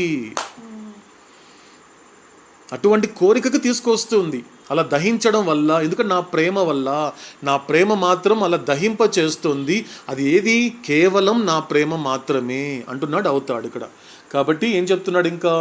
as there is never any show about divine love, this burning in love is always without smoke, that means without show. చాలా గొప్ప మాట అండి, కొద్దిగా జాగ్రత్తగా విందాము, శ్రద్ధగా ఆలకిద్దామండి. ఇక్కడ చిన్న మాట అంటున్నాడు, చాలా గొప్ప మాట చెప్తున్నాడు అవుతాడు. ఏమంటున్నాడు ఇక్కడ? దైవీ ప్రేమ విషయంలో ఎటువంటి బాహ్య ప్రదర్శనకు ఎప్పుడు తావు లేదు. కాబట్టి ప్రేమలో ఇలా దహింపబడేటప్పుడు పొగ ఎప్పుడు రాదు, అనగా బాహ్య ప్రదర్శన ఉండదు. అంటే ఈ మాట ఒక సందర్భంలో అవుతాడు చెప్పే సమయానికి, నేను ఒక మాట చెప్తాను, దాన్ని బట్టి మీరందరూ నా ప్రేమికులు కాదా అనే విషయం మీకే తెలుస్తున్నాడు అవుతాడు. ఈ మాట చెప్పాడండి ఒక చోట, మెహరాబాద్లో జరిగినటువంటి ఇన్సిడెంట్ ఇది. ఈ మాట ఏం చెప్పాడంటే, మీరందరూ కూడా మిమ్మల్ని మీరు పరిచయం చేసుకుంటున్నారు కదా నా ప్రేమికులు అన్న విషయం. మొదటి ఇది చెప్తాను, నేను ఒక మాట చెప్పాలనుకుంటున్నాను మీ అందరికీ. ఈ మాటని విన్న తర్వాత మీరు నా ప్రేమికులు కాదో అవును అనేది మీరే నిర్ణయించుకొని అన్నాడు అవుతాడు. సో ఏమంటున్నాడు ఇక్కడ? అక్కడ చెప్పే గొప్ప మాట ఏమంటున్నాడు అవుతాడు ఇక్కడ? దైవీ ప్రేమ విషయంలో ఎటువంటి బాహ్య ప్రదర్శన అనేది ఉండదు. అంటే ఏమంటున్నాడు ఇక్కడ అవుతాడు? As there is never any show about divine love, దివ్య ప్రేమకి సంబంధించినంత వరకు ఎటువంటి ప్రదర్శన అనేటువంటిది ఉండదు. కాబట్టి ప్రేమలో అంటే burning in love is always without smoke. ఇది కొద్దిగా అర్థం చేసుకుందామండి. ప్రేమలో ఇలా దహింపబడేటప్పుడు పొగ ఎప్పుడు రాదు.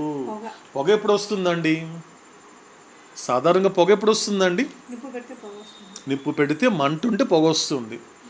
కానీ ఇక్కడ ఏమంటున్నాడు అప్పుడు? ఇక్కడ అవుతాడు పొగ మంట ఏది? దివ్య ప్రేమ.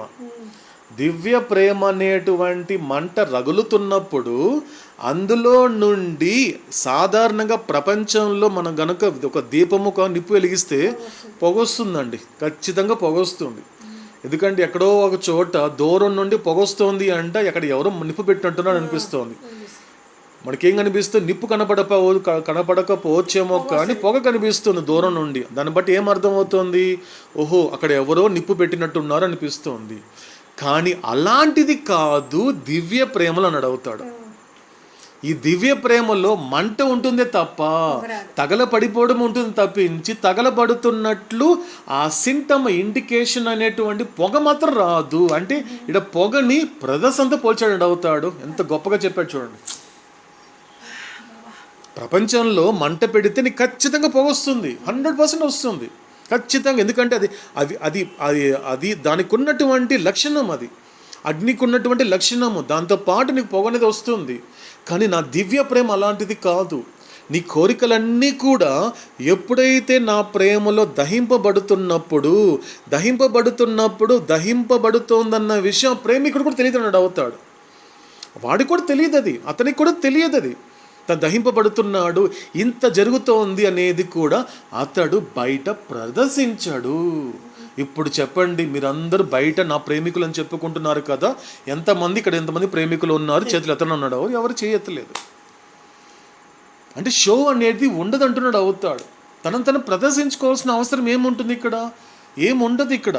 కాబట్టి ఒక్కసారి అంటే తన దివ్య ప్రేమ అనేటువంటి ఆ ఫైర్ అనేది ఎంత గొప్ప లక్షణం కలిగి ఉంటుందో చెప్తున్నాడు అవుతాడు.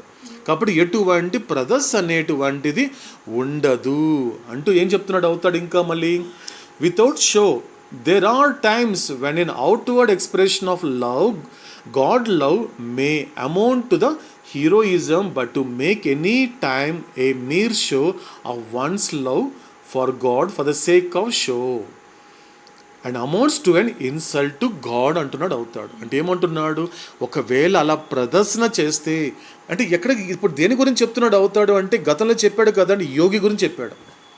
ఒక రకంగా చెప్పాలంటే యోగికి కనెక్ట్ చేసే మాట చెప్తున్నాడు అవుతాడు. కాబట్టి అతను ఎలా ప్రదర్శించాడు, దానివల్ల ఏం జరిగిందో చెప్తున్నాడు. తర్వాత ఏమంటున్నాడు అవుతాడు, భగవంతుని యందు ఒకనికి ఉండే ప్రేమను బయటకు వ్యక్తం చేయడం అప్పుడప్పుడు వీరలక్షణంగా పరిగణించవచ్చు కొన్ని సమయంలో. ఎందుకంటే అతను వీరుడుగా చెప్పుకోవచ్చు, నేను ప్రేమికుడిని అని వీరుడు చెప్పుకోవచ్చు. కానీ నేను భగవత్ ప్రేమికుడినండి, నేను భగవంతుని ప్రేమిస్తున్నానండి, నువ్వు లోకానికి నోటి ద్వారా నువ్వు వ్యక్తపరచడం కావచ్చు, నీ ప్రవర్తన ద్వారా వ్యక్తపరచడం కావచ్చు, తనకి ఎలా అనిపిస్తోంది, అదొక వీర లక్షణంగా ఫీల్ అవుతుంటాడు, పరిగణిస్తుంటాడు. కానీ భగవంతుని యందు తనకు గల ప్రేమను కేవలం బాహ్య ప్రదర్శన కోసమే ప్రదర్శిస్తే, అంటే నా చుట్టూ ఉన్న వాళ్ళకి తెలియాలి నేను భగవంతుని ప్రేమిస్తున్నాను, నాకు తెలియకపోయినా పర్వాలేదు, అంటే ఎందుకంటే ఆ విచారణ చేయడం అనేది అంత తేలిక కాదు. నిజంగా నేను భగవత్ ప్రేమికుడినా, పక్కవాడు చెప్తున్నాడు ఇతను హరిప్రసాద్ భగవత్ ప్రేమికుడు అంటున్నప్పుడు నేను బయట షో చేసేసాను అనుకోండి, అవును నేను భగవత్ ప్రేమికుడని షో చేశాను అనుకోండి, అంటే నన్ను నేను ప్రశ్నించుకోకుండానే ప్రదర్శిస్తున్నాను అంటే బాహ్య ప్రదర్శన మాత్రమే. అది ఎప్పుడైనా సరే భగవంతుడిని అవమానించినట్లే. అంటే అర్థం ఏంటి, ఒక రకంగా చెప్పాలి అంటే కపటి అంటాడు అవుతాడు, హిపోక్రటిక్ అంటాడు అవుతాడు. నీలో లేనిది బయటకి అలా ప్రదర్శన చూపిస్తున్నావే, అది కపటత్వమే కదా అంటాడు అవుతాడు. అది అవమానించినట్లే కదా, నాకు తెలియకుండా ఈ లోపల, ఎందుకంటే బయట ఉన్న వాళ్ళందరూ నువ్వు మోసం చేయొచ్చేమో, కానీ లోపల నీలాగే నీతోనే నిత్యంగా నిరంతరాయంగా ఉన్నటువంటి అంతర్యామి రూపంలో ఉన్న భగవంతుణ్ణి నువ్వు మోసం చేయగలవా? కాబట్టి నువ్వు లోపల ఎలా ఉంటున్నావు అన్న విషయం లోపల ఉన్న వాడికి తెలుస్తుంది, బయట ఉన్న వాడికి తెలియకపోవచ్చు. లోపల ఉన్న వాడితో నువ్వు ఎలా ఉన్నావో అనేటువంటి దానికి వ్యతిరేకంగా నువ్వు ప్రదర్శిస్తున్నావు, అది వద్దంటాడు అవుతాడు. ఎందుకు నువ్వు షో చేస్తున్నావు? అలా చేయడం వల్ల ఏం జరుగుతోంది? చాలా గొప్ప మాట చెప్పాడు అవుతాడు. ఏమంటున్నాడు? అది ఒక అవమానించినట్లే,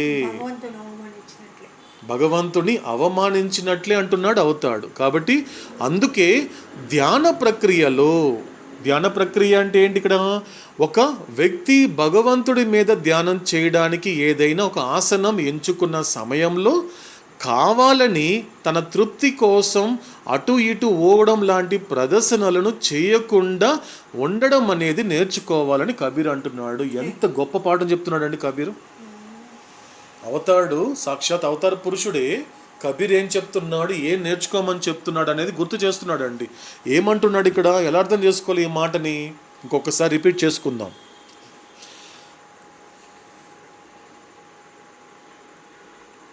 అందుకే ధ్యాన ప్రక్రియలో, ఇక్కడ ఏమంటున్నాడు అవుతాడు ఇక్కడ, అందుకే ధ్యాన ప్రక్రియలో ఒక వ్యక్తి భగవంతుని మీద ధ్యానం చేయడానికి, అంటే ఒక వ్యక్తి ఒక ధ్యానం అంటే ఏంటండి మామూలుగా సాధారణంగా అంటే ఒక టైం పెట్టుకుంటాడు, అతను ఒక టైం పెట్టుకొని ఒక ప్లేస్ చూసుకుంటాడు, ప్రశాంతంగా ఉన్న ప్లేస్.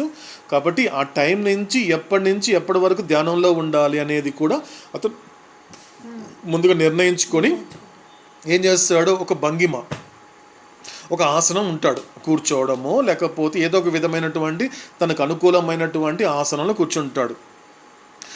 కూర్చొని ఏం చేస్తాడు? కళ్ళు మూసుకుంటాడు. కళ్ళు మూసుకొని ఏం చేస్తాడు? ధ్యానం చేయించుకున్న తర్వాత ఆ సమయంలో కావాలని, ఎందుకంటే తన తృప్తి కోసం అటు ఇటు ఊగుతాడంటాడండి. నిజానికి అంటే ఊగడం అంటే ఏంటి? ఎందుకంటే ఒక గొప్ప తులసిదాసు ఒక గొప్ప ఇన్సిడెంట్ చెప్తాడండి. తులసిదాస్ అంటే మీ అందరూ తెలిసే ఉంటుంది, ఎందుకంటే హిందీలో ఒక రామాయణం అందించినటువంటి గొప్ప ఒక సద్గురు ఆయన. ఆయన ఏమంటాడంటే ఒక ధ్యానం గురించి చెప్తూ, సాధారణంగా ధ్యానంలో కూర్చున్నప్పుడు జపం చేస్తున్నప్పుడు అది పరిపూర్ణమైనటువంటి జపము, పరిపూర్ణమైనటువంటి ధ్యానం ఎప్పుడు తెలుస్తుంది అంటే, ముఖ్యంగా జపం నువ్వు కళ్ళు మూసుకొని ఒక నామాన్ని నిరంతరము నువ్వు ధ్యానం చేస్తున్నప్పుడు, ఆ నామాన్ని జపిస్తున్నప్పుడు నీ చేతిలో ఏముంటుంది? జపమాల. జపమాల ఉంటుంది. జపమాల తిప్పుతూ ఉంటావు. 108 పూసలు ఉన్నటువంటి ఆ జపమాల తిప్పుతూ ఉంటావు. అలా తిప్పుతూ పోతున్నప్పుడు, ఎందుకంటే ఆ జపమాల నువ్వు జపించేటువంటి ఆ జపము ద్వారా వచ్చేటువంటి భగవన్నామము ఎప్పుడు ఉత్కృష్టంగా వెళ్తుంది అంటే ఆటోమేటిక్గా నీ చేతి నుండి జపమాల కిందకి పడిపోతుంది అంటాడు ఆయన. తులసిదాస్ ఏమంటాడంటే, నువ్వు జపం చేస్తున్నావు అనుకో, జపం చేస్తున్నప్పుడు నీ యొక్క నిజమైనటువంటి ఏ నామానైతే నువ్వు జపం చేస్తున్నావో ఆ నామంలో నువ్వు పూర్తిగా మమైకమైపోయావంటే ఆ ధ్యానంలో ఏమవుతుంది అంటే, అక్కడ ఆ పూసలు ఇన్ని పూసలు అయ్యాయి, 60 పూసలు అయింది, 61, 62 ఆ అంకెలు కూడా నువ్వు మర్చిపోతావు. మర్చిపోయి ఏం చేస్తావు అంటే ఆ జపమాల కిందకి పడిపోతుంది అన్నాడు ఆయన. అది పరిపూర్ణమైన జపం అన్నాడు ఆయన. అంటే అర్థం ఏంటి? జపమును చేస్తున్నప్పుడు ఏ చేతితో చేస్తున్నావు? చేతితో చేస్తున్నప్పుడు చెయ్యి అనేది ఏంటి? కర్మేంద్రియము. చెయ్యి అంటే ఏంటి? కర్మేంద్రియాలలో ఒకటి. తర్వాత నేను చేతి మీద నాకు జపమాల పెట్టుకున్నాను అనే స్ఫురణ కలిగినటువంటిది ఏంటి? జ్ఞానేంద్రియము. జ్ఞానేంద్రియం ద్వారా నీకు కళ్ళ ద్వారా చూస్తున్నావు, నా చేతులు జపమాల ఉంది కదా అంటున్నావు. అంటే కర్మేంద్రియాన్ని ఏది అనుసరిస్తోంది? జ్ఞానేంద్రియం అనుసరిస్తోంది. కాబట్టి కర్మేంద్రియం ద్వారా, జ్ఞానేంద్రియం ద్వారా నువ్వు ఎప్పుడైతే మనసుని పూర్తిగా ఆ జపంలో గనుక నువ్వు మమైకం చేసినప్పుడు అటు జ్ఞానేంద్రియం పడిపోతుంది, తర్వాత కర్మేంద్రియం కూడా పడిపోతుంది. అప్పుడు నువ్వు పొందేటువంటిది సమాధి స్థితి అన్నాడు ఆయన. అదొక అవస్థ అన్నాడు, అది స్థితి అని చెప్పలేదండి. ఆ తులసిదాస్ గొప్పగా చెప్తాడు ఆ మాటని. ధ్యానం అనేది, జపం అనేది ఒక అవస్థ. అది ఎవరు డిస్టర్బ్ చేస్తే అయ్యేది కాదు, ఒక టైం ప్రకారం చేసేది కాదు, అదొక అవస్థ అన్నాడు ఆయన. అవస్థగా మారగలగాలి, అప్పుడు మాత్రమే. అందుకే అదే అంటున్నాడు అవుతాడు. ఇలా ప్రదర్శనగా కాదు, అతనేంటి పూర్తిగా పడిపోతుంది అన్నాడు తులసిదాస్. అంటే నిజంగా నువ్వు జపం చేసే పని అయితే మాత్రము నీకు తెలియకుండానే నీ చేతిలో ఉన్నటువంటి జపమాల కిందకి పడిపోతుంది. అంటే ఆ కర్మేంద్రియము ఆ సమయంలో పని చేయకుండా ఉండిపోతుంది. తద్వారా నా జపం ఎక్కడ ఉంది అని కళ్ళ ద్వారా చూసేటువంటి జ్ఞానేంద్రియం పనిచేయదు. ఎందుకంటే మనస్సు కిందనే ఈ రెండు పనిచేస్తూ ఉంటాయి. ఈ మనసు కిందనే రెండు పనిచేస్తూ ఉంటాయి. ఏంటవి? జ్ఞానేంద్రియాలు కావచ్చు, లేకపోతే కర్మేంద్రియాలు కావచ్చు. కాబట్టి ఎప్పుడైతే ఆ మనసు అనేటువంటిది జపంలో పూర్తిగా మమైకమైపోయిన తర్వాత ఏమవుతుంది? అక్కడ జ్ఞానేంద్రియం అనేది ఆ సమయానికి పనిచేయదు. సో జ్ఞానేంద్రియాన్ని నమ్ముకొని బతుకుతున్నటువంటి కర్మేంద్రియం కూడా పనిచేయకుండా ఉంటుంది. కాబట్టి ఇది కనెక్ట్ చేసుకుంటే, తులసిదాస్ చెప్పిన మాట కనెక్ట్ చేసుకుంటే ఇక్కడ అవతాడు చెప్పిన దానికి అర్థం చేసుకోవచ్చు అండి. కాబట్టి ఇక్కడ ఏమంటున్నాడు అవతాడు? తన తృప్తి కోసము అటు ఇటు ఊగుతుంటాడంట అండి. అంటే ఏంటి? నేను ధ్యానం చేస్తున్నాను అని ప్రదర్శన తప్ప ఇంకేమీ లేదే. అలాంటి చెయ్యకుండా ఉంటే మంచిది, అలా నేర్చుకోకుంటే మంచిది అంటున్నాడు కబీర్. చేయకుండా ఉండడం అనేది నేర్చుకోవాలని కబీర్ ఇంతవరకు కబీర్ గురించి చెప్పాడు అవుతాడు.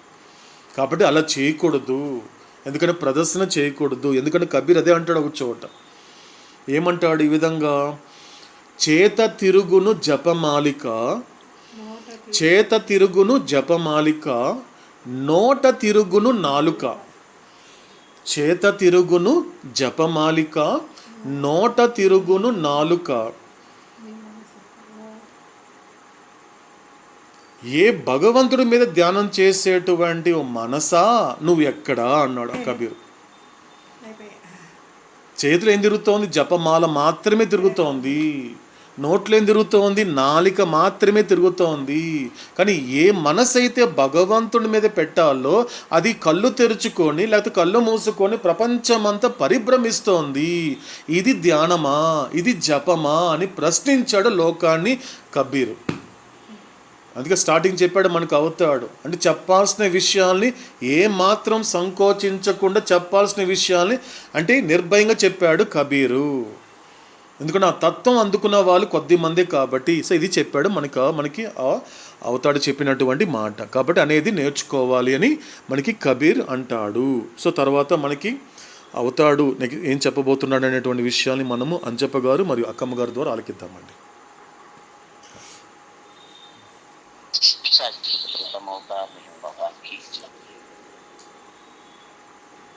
As compared with dreams, the physical life is indeed a reality. Similarly, compared with the reality of the path, the world and all worldly life is vacant dream on the part of man. But as the world and all of its experiences are illusory, so is the spiritual path that leads to reality. The former may be termed false illusion and the latter real illusion. Nevertheless, despite the vast difference between them, they are both illusions, for God alone is the only reality. శాశ్వత ప్రియతమ అవతార్ మెహర్ బాబాకి కళలతో పోల్చినప్పుడు భౌతిక ఉచితం నిజానికి ఒక యథార్థం. అదేవిధంగా ఆధ్యాత్మిక మార్గం యొక్క యథార్థతతో పోలిస్తే ప్రపంచము మరియు అందరి ప్రాపంచిక జీవితమంతా మానవుడు కంటున్న కొత్త కళ అని. ప్రపంచము మరియు దాని అనుభవాలు ఎలాగైతే భ్రాంతిమయమైనవో సత్యం వైపు నడిపించే ఆధ్యాత్మిక మార్గం కూడా అలాగే భ్రాంతిమైనది. మొదటి దానిని అసత్యమైన భ్రాంతి అని, రెండో దానిని యథార్థమైన భ్రాంతి అని అనవచ్చు.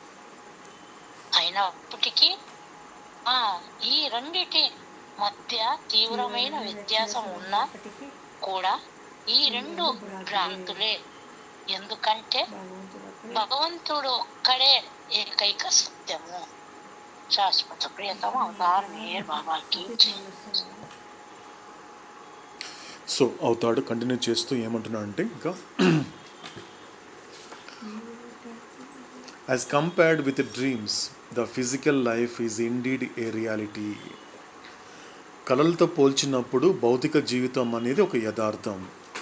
అంటే ఈ స్థూల సంస్కారాలకి లోబడి ఎక్కువ బంధనాలతో కూడినటువంటి అన్నభూమికలో ప్రయాణం చేస్తూ స్థూల ప్రపంచం యొక్క అనుభవంలో ఉంటూ స్థూల శరీరం యొక్క ఎరుకతో ఉండడం అనేదే ఈ యొక్క ఎటువంటి ఫిజికల్ లైఫ్.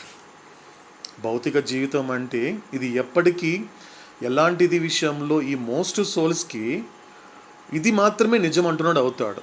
దేంతో కంపేర్ చేస్తే ఇది కళ అని తెలియనంత వరకు అతడికి తను గడిపేటువంటి భౌతిక జీవితమే యథార్థము. నిజమైనదంటూ ఏదైనా ఉంది, ఇది నిజం, ఇది ట్రూత్ అంటున్నాడు ఆయన. సో దానికి సంబంధించినంత వరకు ఇది రియాలిటీ. అంటే నా కళ్ళ ముందు కనిపించేటువంటి శరీరాలు, నా కళ్ళ ముందు కనిపించేటువంటి ప్రపంచము, ఇదంతా కూడా శాశ్వతమే, ఇది రియాలిటీ. ఎక్కడ వరకు? అతడు దేనితో కంపేర్ చేసుకున్నంత వరకు, అతడు ఎందులో ఉన్నంత వరకు అంటే అతడు కళలో ఉన్నంత వరకు. ఎందుకంటే ఈ మూడు అవస్థల్లో దేని పాటికి దానికి రియాలిటీ అండి. జాగృత అవస్థలో ఉన్నంత వరకు ప్రతీదీ నిజమే అనిపిస్తుంది. కానీ ఒక్కసారి స్వప్నావస్థకి వెళ్ళిపోయామనుకోండి, నిద్రపోయామనుకోండి, జాగృత అవస్థలో ఎవరున్నారు, జాగృత అవస్థలో ఏం జరిగిందన్న విషయం గుర్తుండదు. అక్కడ మాత్రము ఆ స్వప్న స్థితియే నీకు రియాలిటీ. అక్కడి నుంచి సుషుప్తికి వెళ్ళిపోయావనుకో, ఆ అవస్థకి వెళ్ళిపోయిన తర్వాత ఏమవుతుంది, అక్కడ అది నిజం అనిపిస్తుంది. నువ్వు అక్కడ కలగంటున్నప్పుడు, ఆ ఊర్లో ఉన్నప్పుడు, ఆ వ్యక్తులతో ఉన్నప్పుడు అదే నిజం అనిపిస్తుంది. కానీ మళ్ళీ సుషుప్తి నుండి స్వప్నావస్థకు వచ్చినప్పుడు మళ్ళీ స్వప్నావస్థ మాత్రమే నిజం అనిపిస్తుంది. మళ్ళీ స్వప్నావస్థ నుండి ఎప్పుడైతే జాగృత అవస్థకు వచ్చినసరికి మాత్రం మళ్ళీ ఇదే నిజం అనిపిస్తుంది. కాబట్టి ఎంతవరకు కంపేర్ చేసుకుంటే, ఆ కళలతో కంపేర్ చేసుకుంటే మాత్రము అతడికి ఈ యొక్క స్థూలంగా గడిపేటువంటి జీవితమే శాశ్వతము నిజమైంది అనుకుంటాడు. కానీ ఏమంటున్నాడు అవుతాడు, similarly compared with the reality of the path, the world and all it's worldly life is a vacant dreaming on the part of man. అంటే అదేవిధంగా ఆధ్యాత్మిక మార్గం యొక్క యథార్థత పోలిస్తే ప్రపంచము మరియు అందలి ప్రాపంచిక జీవితం అంతా మానవుడు కంటున్న ఉత్తి కళ. అంటే ఎలా తెలుస్తోంది ఇప్పుడు అంటే, ఇప్పుడు ఆధ్యాత్మిక మార్గంలోకి వచ్చిన తర్వాత ఆ ఆధ్యాత్మిక మార్గంలో ఉన్నటువంటి రియాలిటీ నిజమైన రియాలిటీ. ఎందుకంటే నువ్వు భౌతికమైన విషయాలు నిజమే అని భావించడం అనేది ఒక భ్రాంతికి సంబంధించింది. కానీ ఆధ్యాత్మిక మార్గం యొక్క యథార్థత పోలిస్తే మాత్రం ఇది భ్రాంతికి అతీతమైనది. కాబట్టి పోలిస్తే ఏమవుతోంది, ప్రపంచము మరియు అందలి ప్రాపంచిక జీవితం అంతా కూడా మానవుడు కంటున్నటువంటి వట్టి కళ అంటున్నాడు అవుతాడు. ఏమీ లేదు, జస్ట్ కలగంటున్నాడు అంతే. ఎందుకంటే నిన్న రాత్రి పడుకున్నప్పుడు ఏ విధంగా కలగన్నావో, కానీ ఇప్పుడు ఈ ఉదయంతో నిద్ర లేచావని అనుకుంటున్నావు. కానీ అవతడేమంటున్నాడు, నువ్వు స్టిల్ యువర్ ఇన్ స్లీప్, నువ్వు ఇంకా డ్రీమ్లోనే ఉన్నావు, నువ్వు కలగంటున్నావు, ఇది కూడా కలయే. అందుకే ఇది అవస్థాత్రయమైనటువంటి ఒక జాగృత అవస్థ, స్వప్నావస్థ, సుషుప్తి అనేటువంటి 3 అవస్థలు ఏమన్నారంటే కూడా అవస్థాత్రయం అంటారు. ఈ 3 అవస్థలు కూడా నీకు ఇందు నుంచి మేలుకొంటే నీకు వచ్చేది మేలుకొల్పే తప్ప ఇందులో ఉన్నంత వరకు నువ్వు కలగంటూనే ఉంటావు.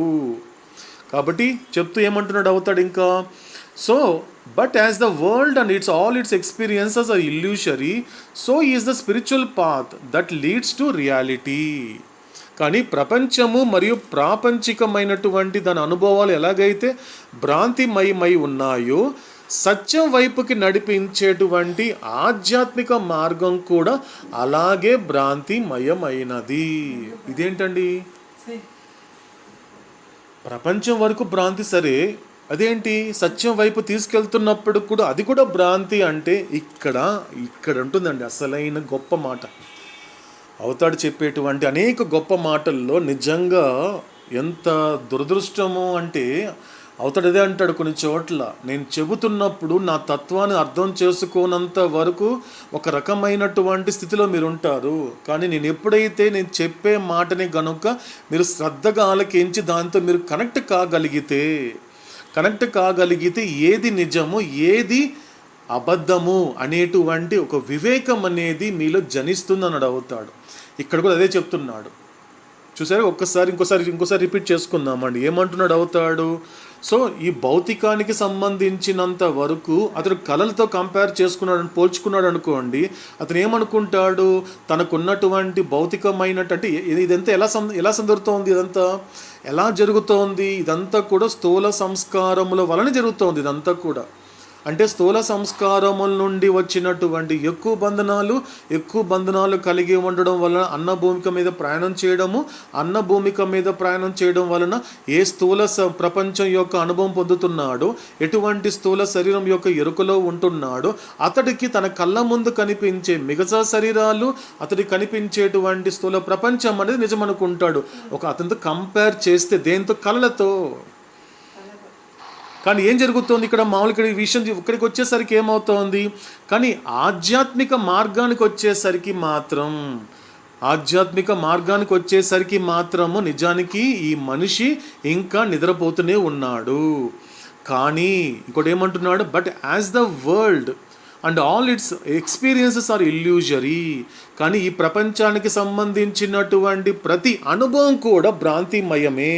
అది స్థూల ప్రపంచపు అనుభవం కావచ్చు, సూక్ష్మ ప్రపంచపు అనుభవం కావచ్చు, లేక మానసిక ప్రపంచపు అనుభవం కావచ్చు. ఎందుకు ఇవన్నీ భ్రాంతిమయము అంటే, ఈ ప్రపంచాలన్నీ కూడా ఎవరి నీడలు, పరమాత్మ యొక్క నీడలు కాబట్టి. అంటే పరమాత్మానుభవం పొందేంత వరకు నేను అనుభవించే ప్రతి అనుభవము, అదేవిధంగా నాకున్న శరీరాలన్నీ కూడా అబద్ధాలే, భ్రాంతిలే. ఎంతవరకు? నేను నా ఆత్మ యొక్క ఎరుక కలిగేంత వరకు. అంతవరకు భ్రాంతులే. అంటే ఇక్కడ ఏం చెప్తున్నాడు అవతాడు? ఇక్కడ 2 రకాల ఇల్యూషన్స్ చెప్తున్నాడు అండి. ఇక్కడ ఫస్ట్ టైం మనకు అవతాడు ఇంతవరకు చెప్పని మాట ఏమంటున్నాడు అంటే, మొట్టమొదటిసారిగా ఒక 2 రకాల భ్రాంతులు ఉన్నాయంటున్నాడు అవతాడు.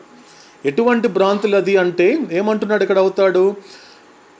The former may be termed false illusion and the later real illusion. అంటే అర్థం ఏంటి? మొదట ఎలాంటి ఒక భ్రాంతి ఉంటుంది? మొదట దానిని అసత్యమైన భ్రాంతి అని, రెండో దానిని తర్వాత వచ్చేటువంటి యథార్థమైన భ్రాంతి అని అనవచ్చు అంటున్నాడు అవుతాడు.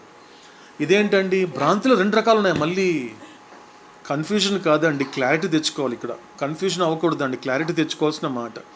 ఇల్యూషన్లో కూడా 2 రకాలు ఉన్నాయంటున్నాడు అవుతాడు. ఎటువంటి ఇల్యూషన్ అది? ఒకటి ఎటువంటి ఇల్యూషన్? Falls illusion. రెండోది వచ్చేసరికి రియల్ ఇల్యూషన్. ఇక్కడ మనము ఒక విషయాన్ని స్మరించుకునే సమయం ఆసన్నమైందండి. అవతారుడు గాడ్ స్పీక్స్లో ఈ ఫాల్స్ ఇల్యూషన్ మరియు రియల్ ఇల్యూషన్ గురించి ఏ చార్ట్లో చెప్పబడింది? ఇది కూడా మనకి గత మెహరోపాసనలో వచ్చింది, నాకు మాత్రం గుర్తుంది. ఏ చార్ట్లో చెప్పబడింది? అది ఏమిటి?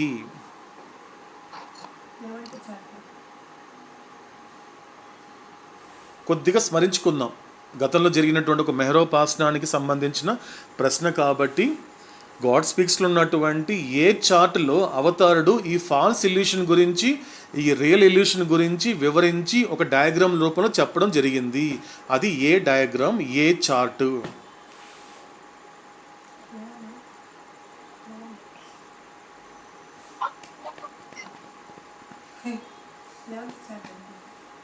ఓకే, సో ఓకే, క్లూ అడిగితే డివైన్ థీమ్ చార్ట్ అండి.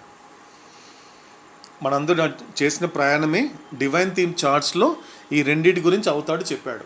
ఎక్కడ చెప్పాడు? ఆ డివైన్ థీమ్ చార్ట్లో. డివైన్ థీమ్ చార్టా? ఏం మళ్ళా ప్రశ్న? జై మెరోబా ఆంజనేయుడు.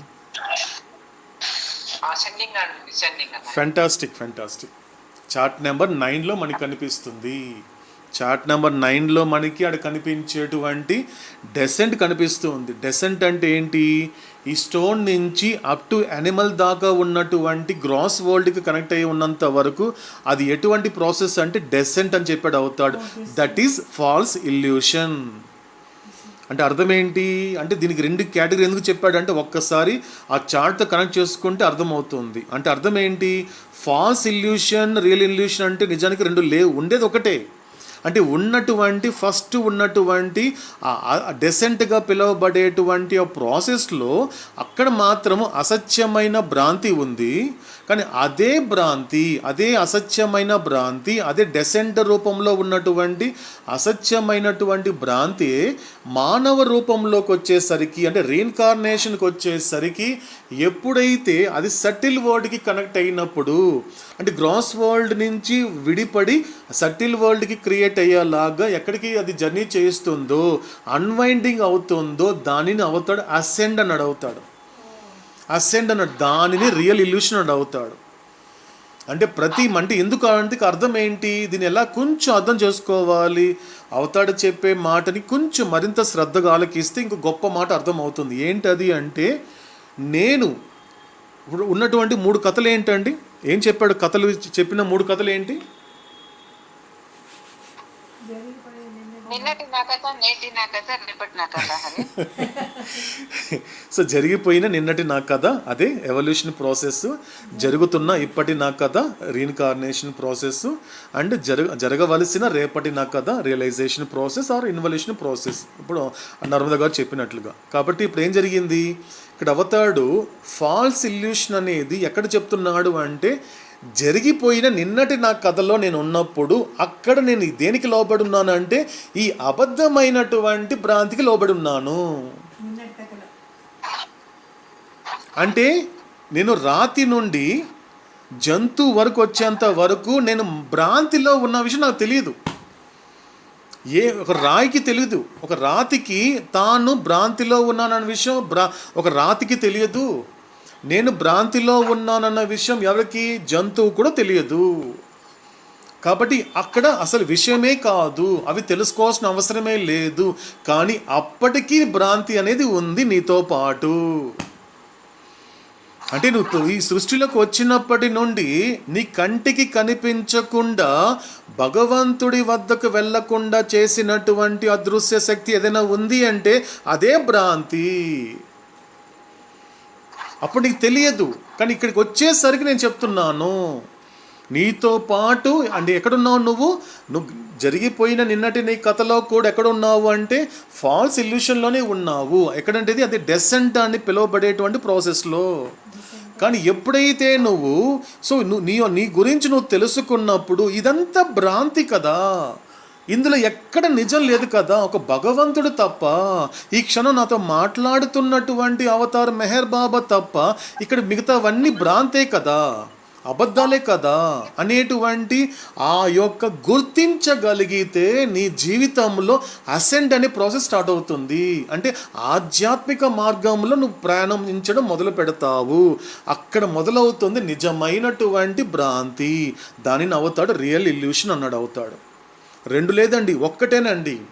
అంటే ఇప్పుడు నన్ను ఎలా చూసుకోవాలి? నేను జరిగిపోయినటువంటి నిన్నటి నా కథలో ఉన్నప్పుడు ఏ అసత్యమైనటువంటి భ్రాంతి ఉందో ఈ రీఇన్కార్నేషన్ వచ్చే సమయానికి కూడా అదే అసత్యమైన భ్రాంతి ఉంటుందండి. కానీ ఇక్కడ అవతాడు ఎప్పుడు చెప్తున్నాడు? అసెండ్ అని ఎప్పుడు స్టార్ట్ అవుతుంది?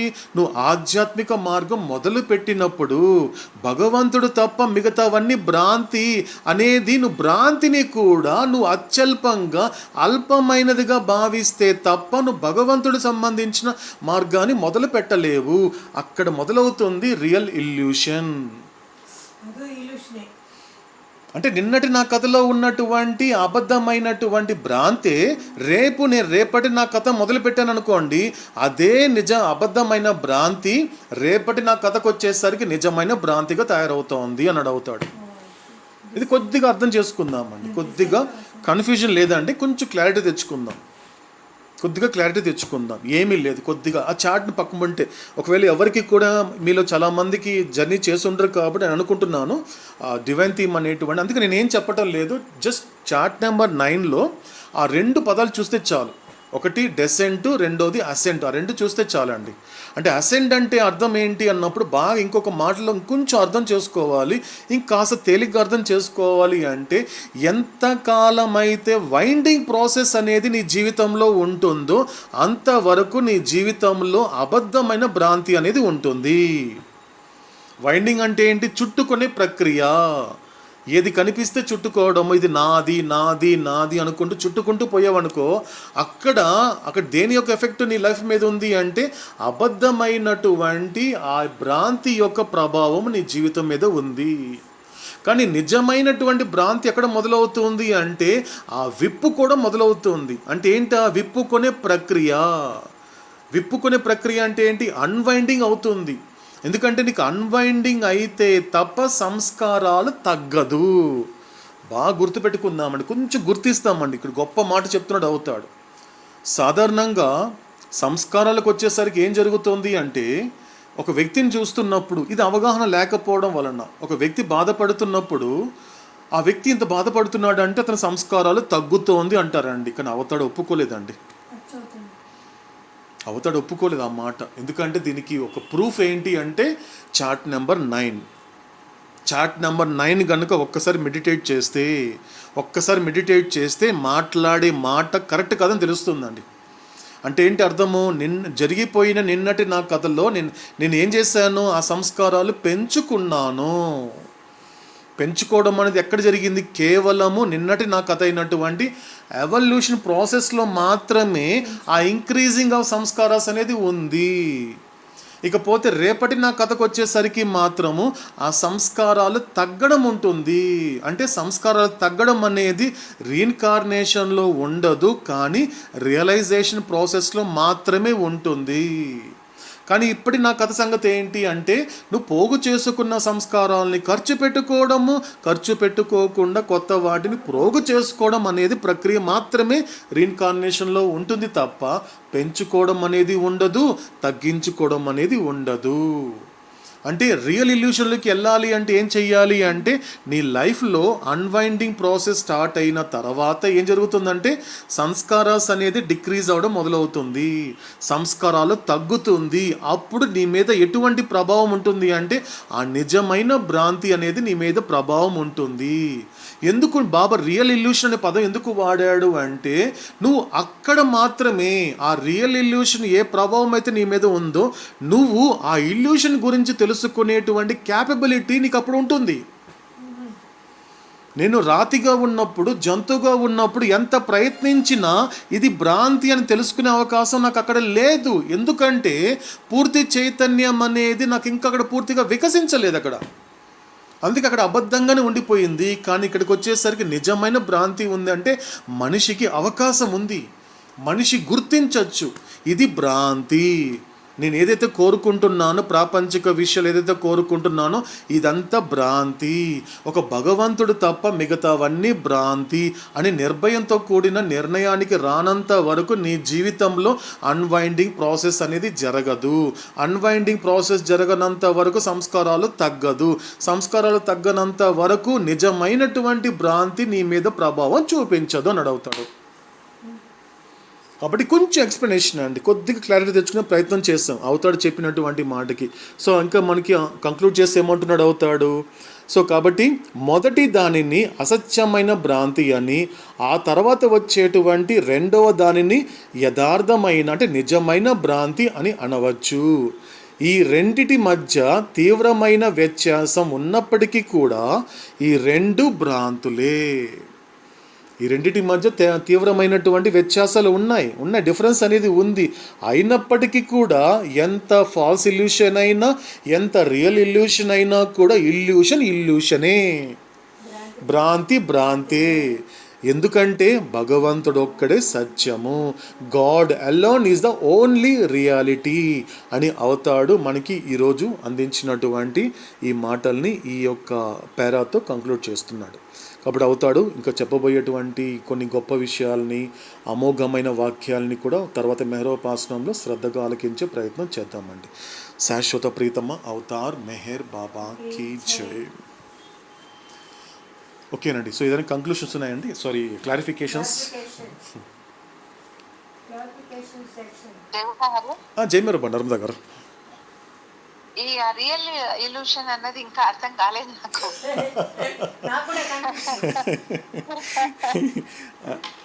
అంటే ఇక్కడ మన టీంలో కొంతమంది జర్నీ చేస్తున్నారు కాబట్టి ఆ ప్రస్తావన తీసుకొచ్చానండి నర్మదా గారు.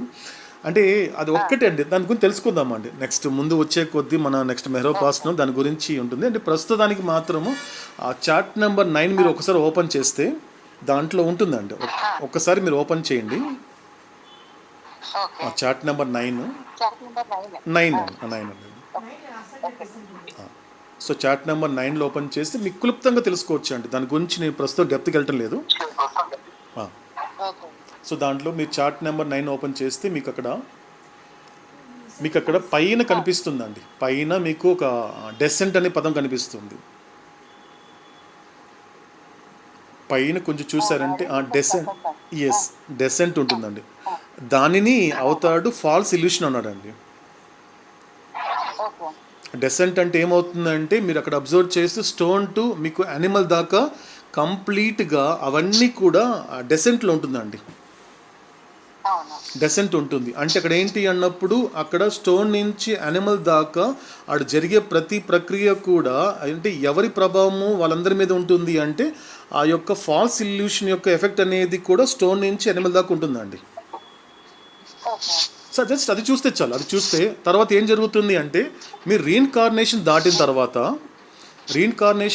తర్వాత మీకు రియలైజేషన్ ప్రాసెస్ పక్కన ఉంటుందండి. మీరు చూస్తే కింద మీరు చూస్తే సేమ్ చార్టే. ఆ రియలైజేషన్ ప్రాసెస్కి వచ్చేసరికి మాత్రము అక్కడి నుంచి సమ్ సోల్స్ ఎవరైతే ఉన్నారో వాళ్ళు సటిల్ వరల్డ్కి కనెక్ట్ అయి ఉంటారు. మీరు సటిల్ వరల్డ్ కనెక్ట్ అయినప్పుడు వాళ్ళు ఎవరు అంటే వాళ్ళు సమ్ సోల్స్ యాక్చువల్గా. ఆ సమ్ సోల్స్ కనెక్ట్ అయినసరికి ఏమవుతుంది అంటే మీరు కిందకి వచ్చేసరికి కొంచెం ప్యారలల్గా రాసాడు అవుతాడు, కొంచెం మీకు అక్రాస్గా ఉంటుంది చూడండి, హారిజాంటల్గా ఉంటుంది. కొంచెం మీరు చార్ట్ తిప్పితే కనిపిస్తుంది, అసెంట్ కనిపిస్తుంది. మీరు చార్ట్ తిప్పాలి. అవును. చార్ట్ తిప్పితే మీకు అసెంట్ ఉంటుందండి. Ascent is nothing but a real illusion. ఆ. అంటే అక్కడ ఏం జరుగుతుంది అంటే ఇప్పుడు అర్థమైంది. నర్మద గారు అంటే ఇప్పుడు నాకు అర్థమైంది, నేను చెప్తాను. చెప్పండి. ఇప్పుడు డిసెంట్ వచ్చి ఇప్పుడు దిగి వచ్చేది. అవును, కాబట్టి అక్కడ ఇంకా అది మనం పరిణామ క్రమం తీసుకుంటే అది Correct. డిసెంట్ వచ్చి పరిణామ క్రమం. కరెక్ట్ అక్కడ ఇల్యూషన్ ఉంది. ఆ ఫాల్స్ ఇల్యూషన్ ఉంది. బట్ అసెంట్ లో తను ఆధ్యాత్మిక మార్గంలో ఎంటర్ అయ్యాక అది ఎక్కే ప్రక్రియ. ప్రోగ్రెస్. సో అది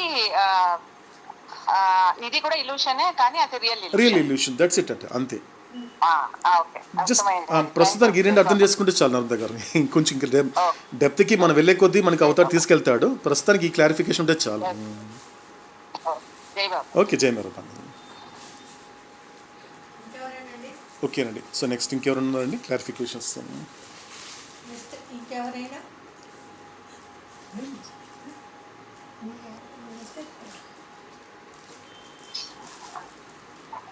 ఓకే, సో క్లారిఫికేషన్ లేకపోతే, ఎందుకంటే మనకి జస్ట్ ఇంకొక పేరా ఉంది కాబట్టి అది కూడా మనం కాస్త ఆలకిద్దామండి.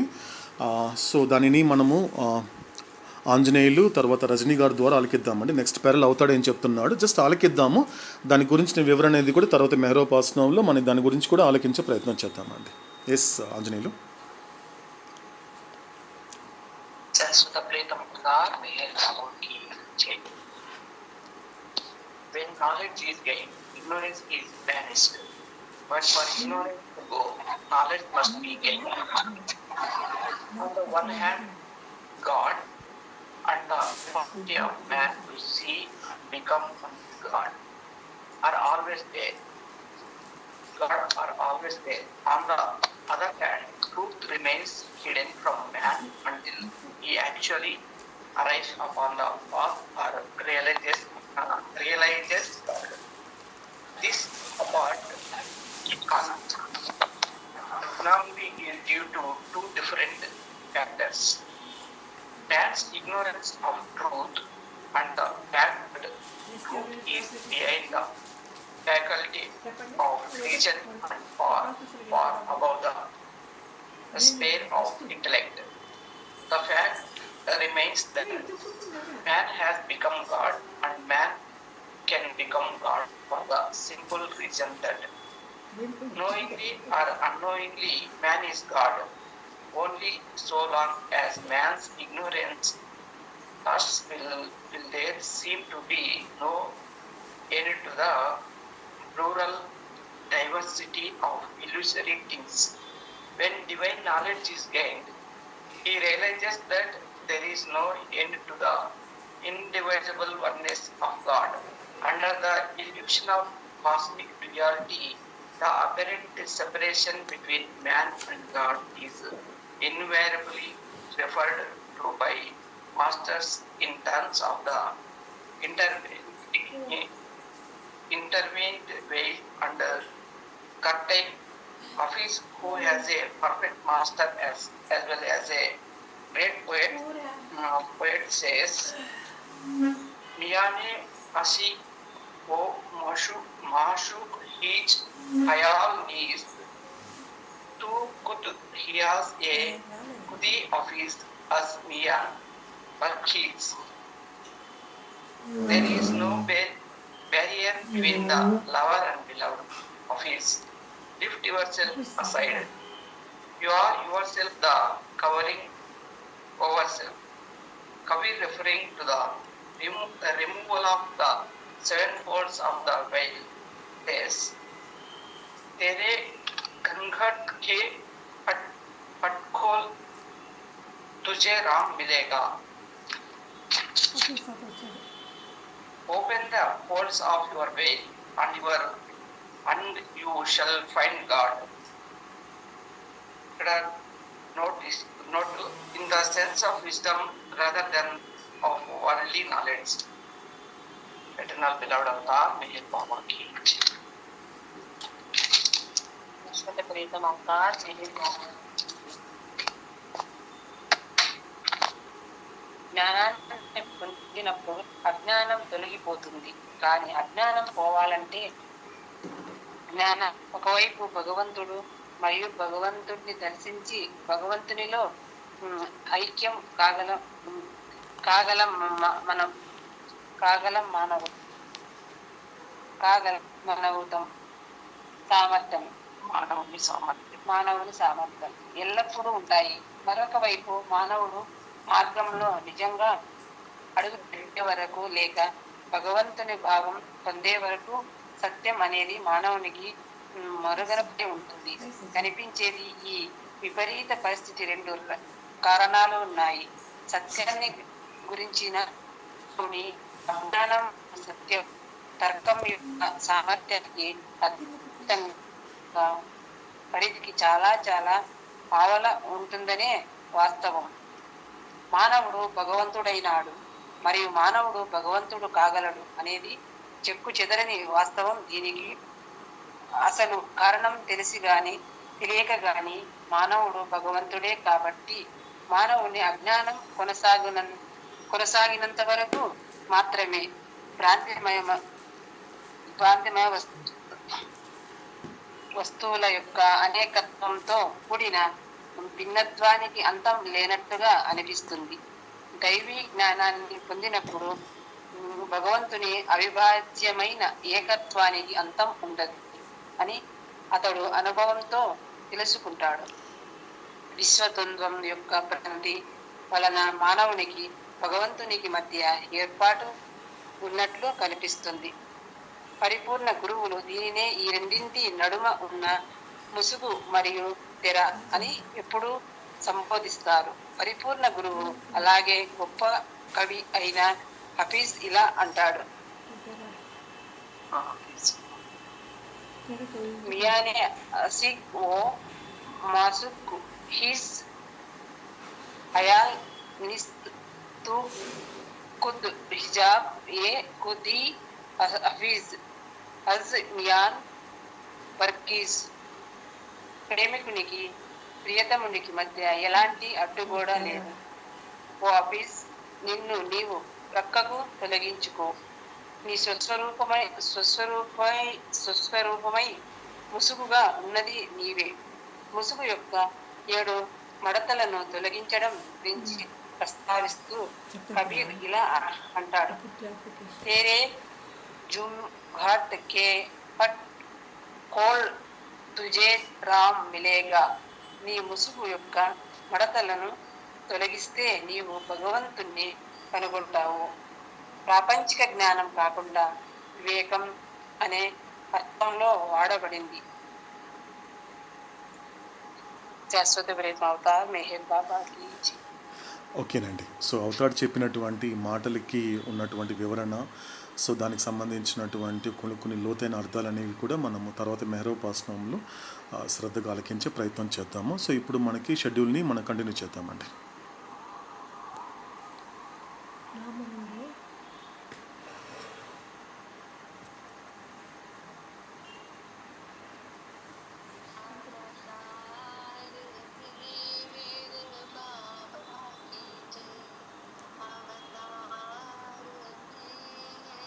बाबा की जय।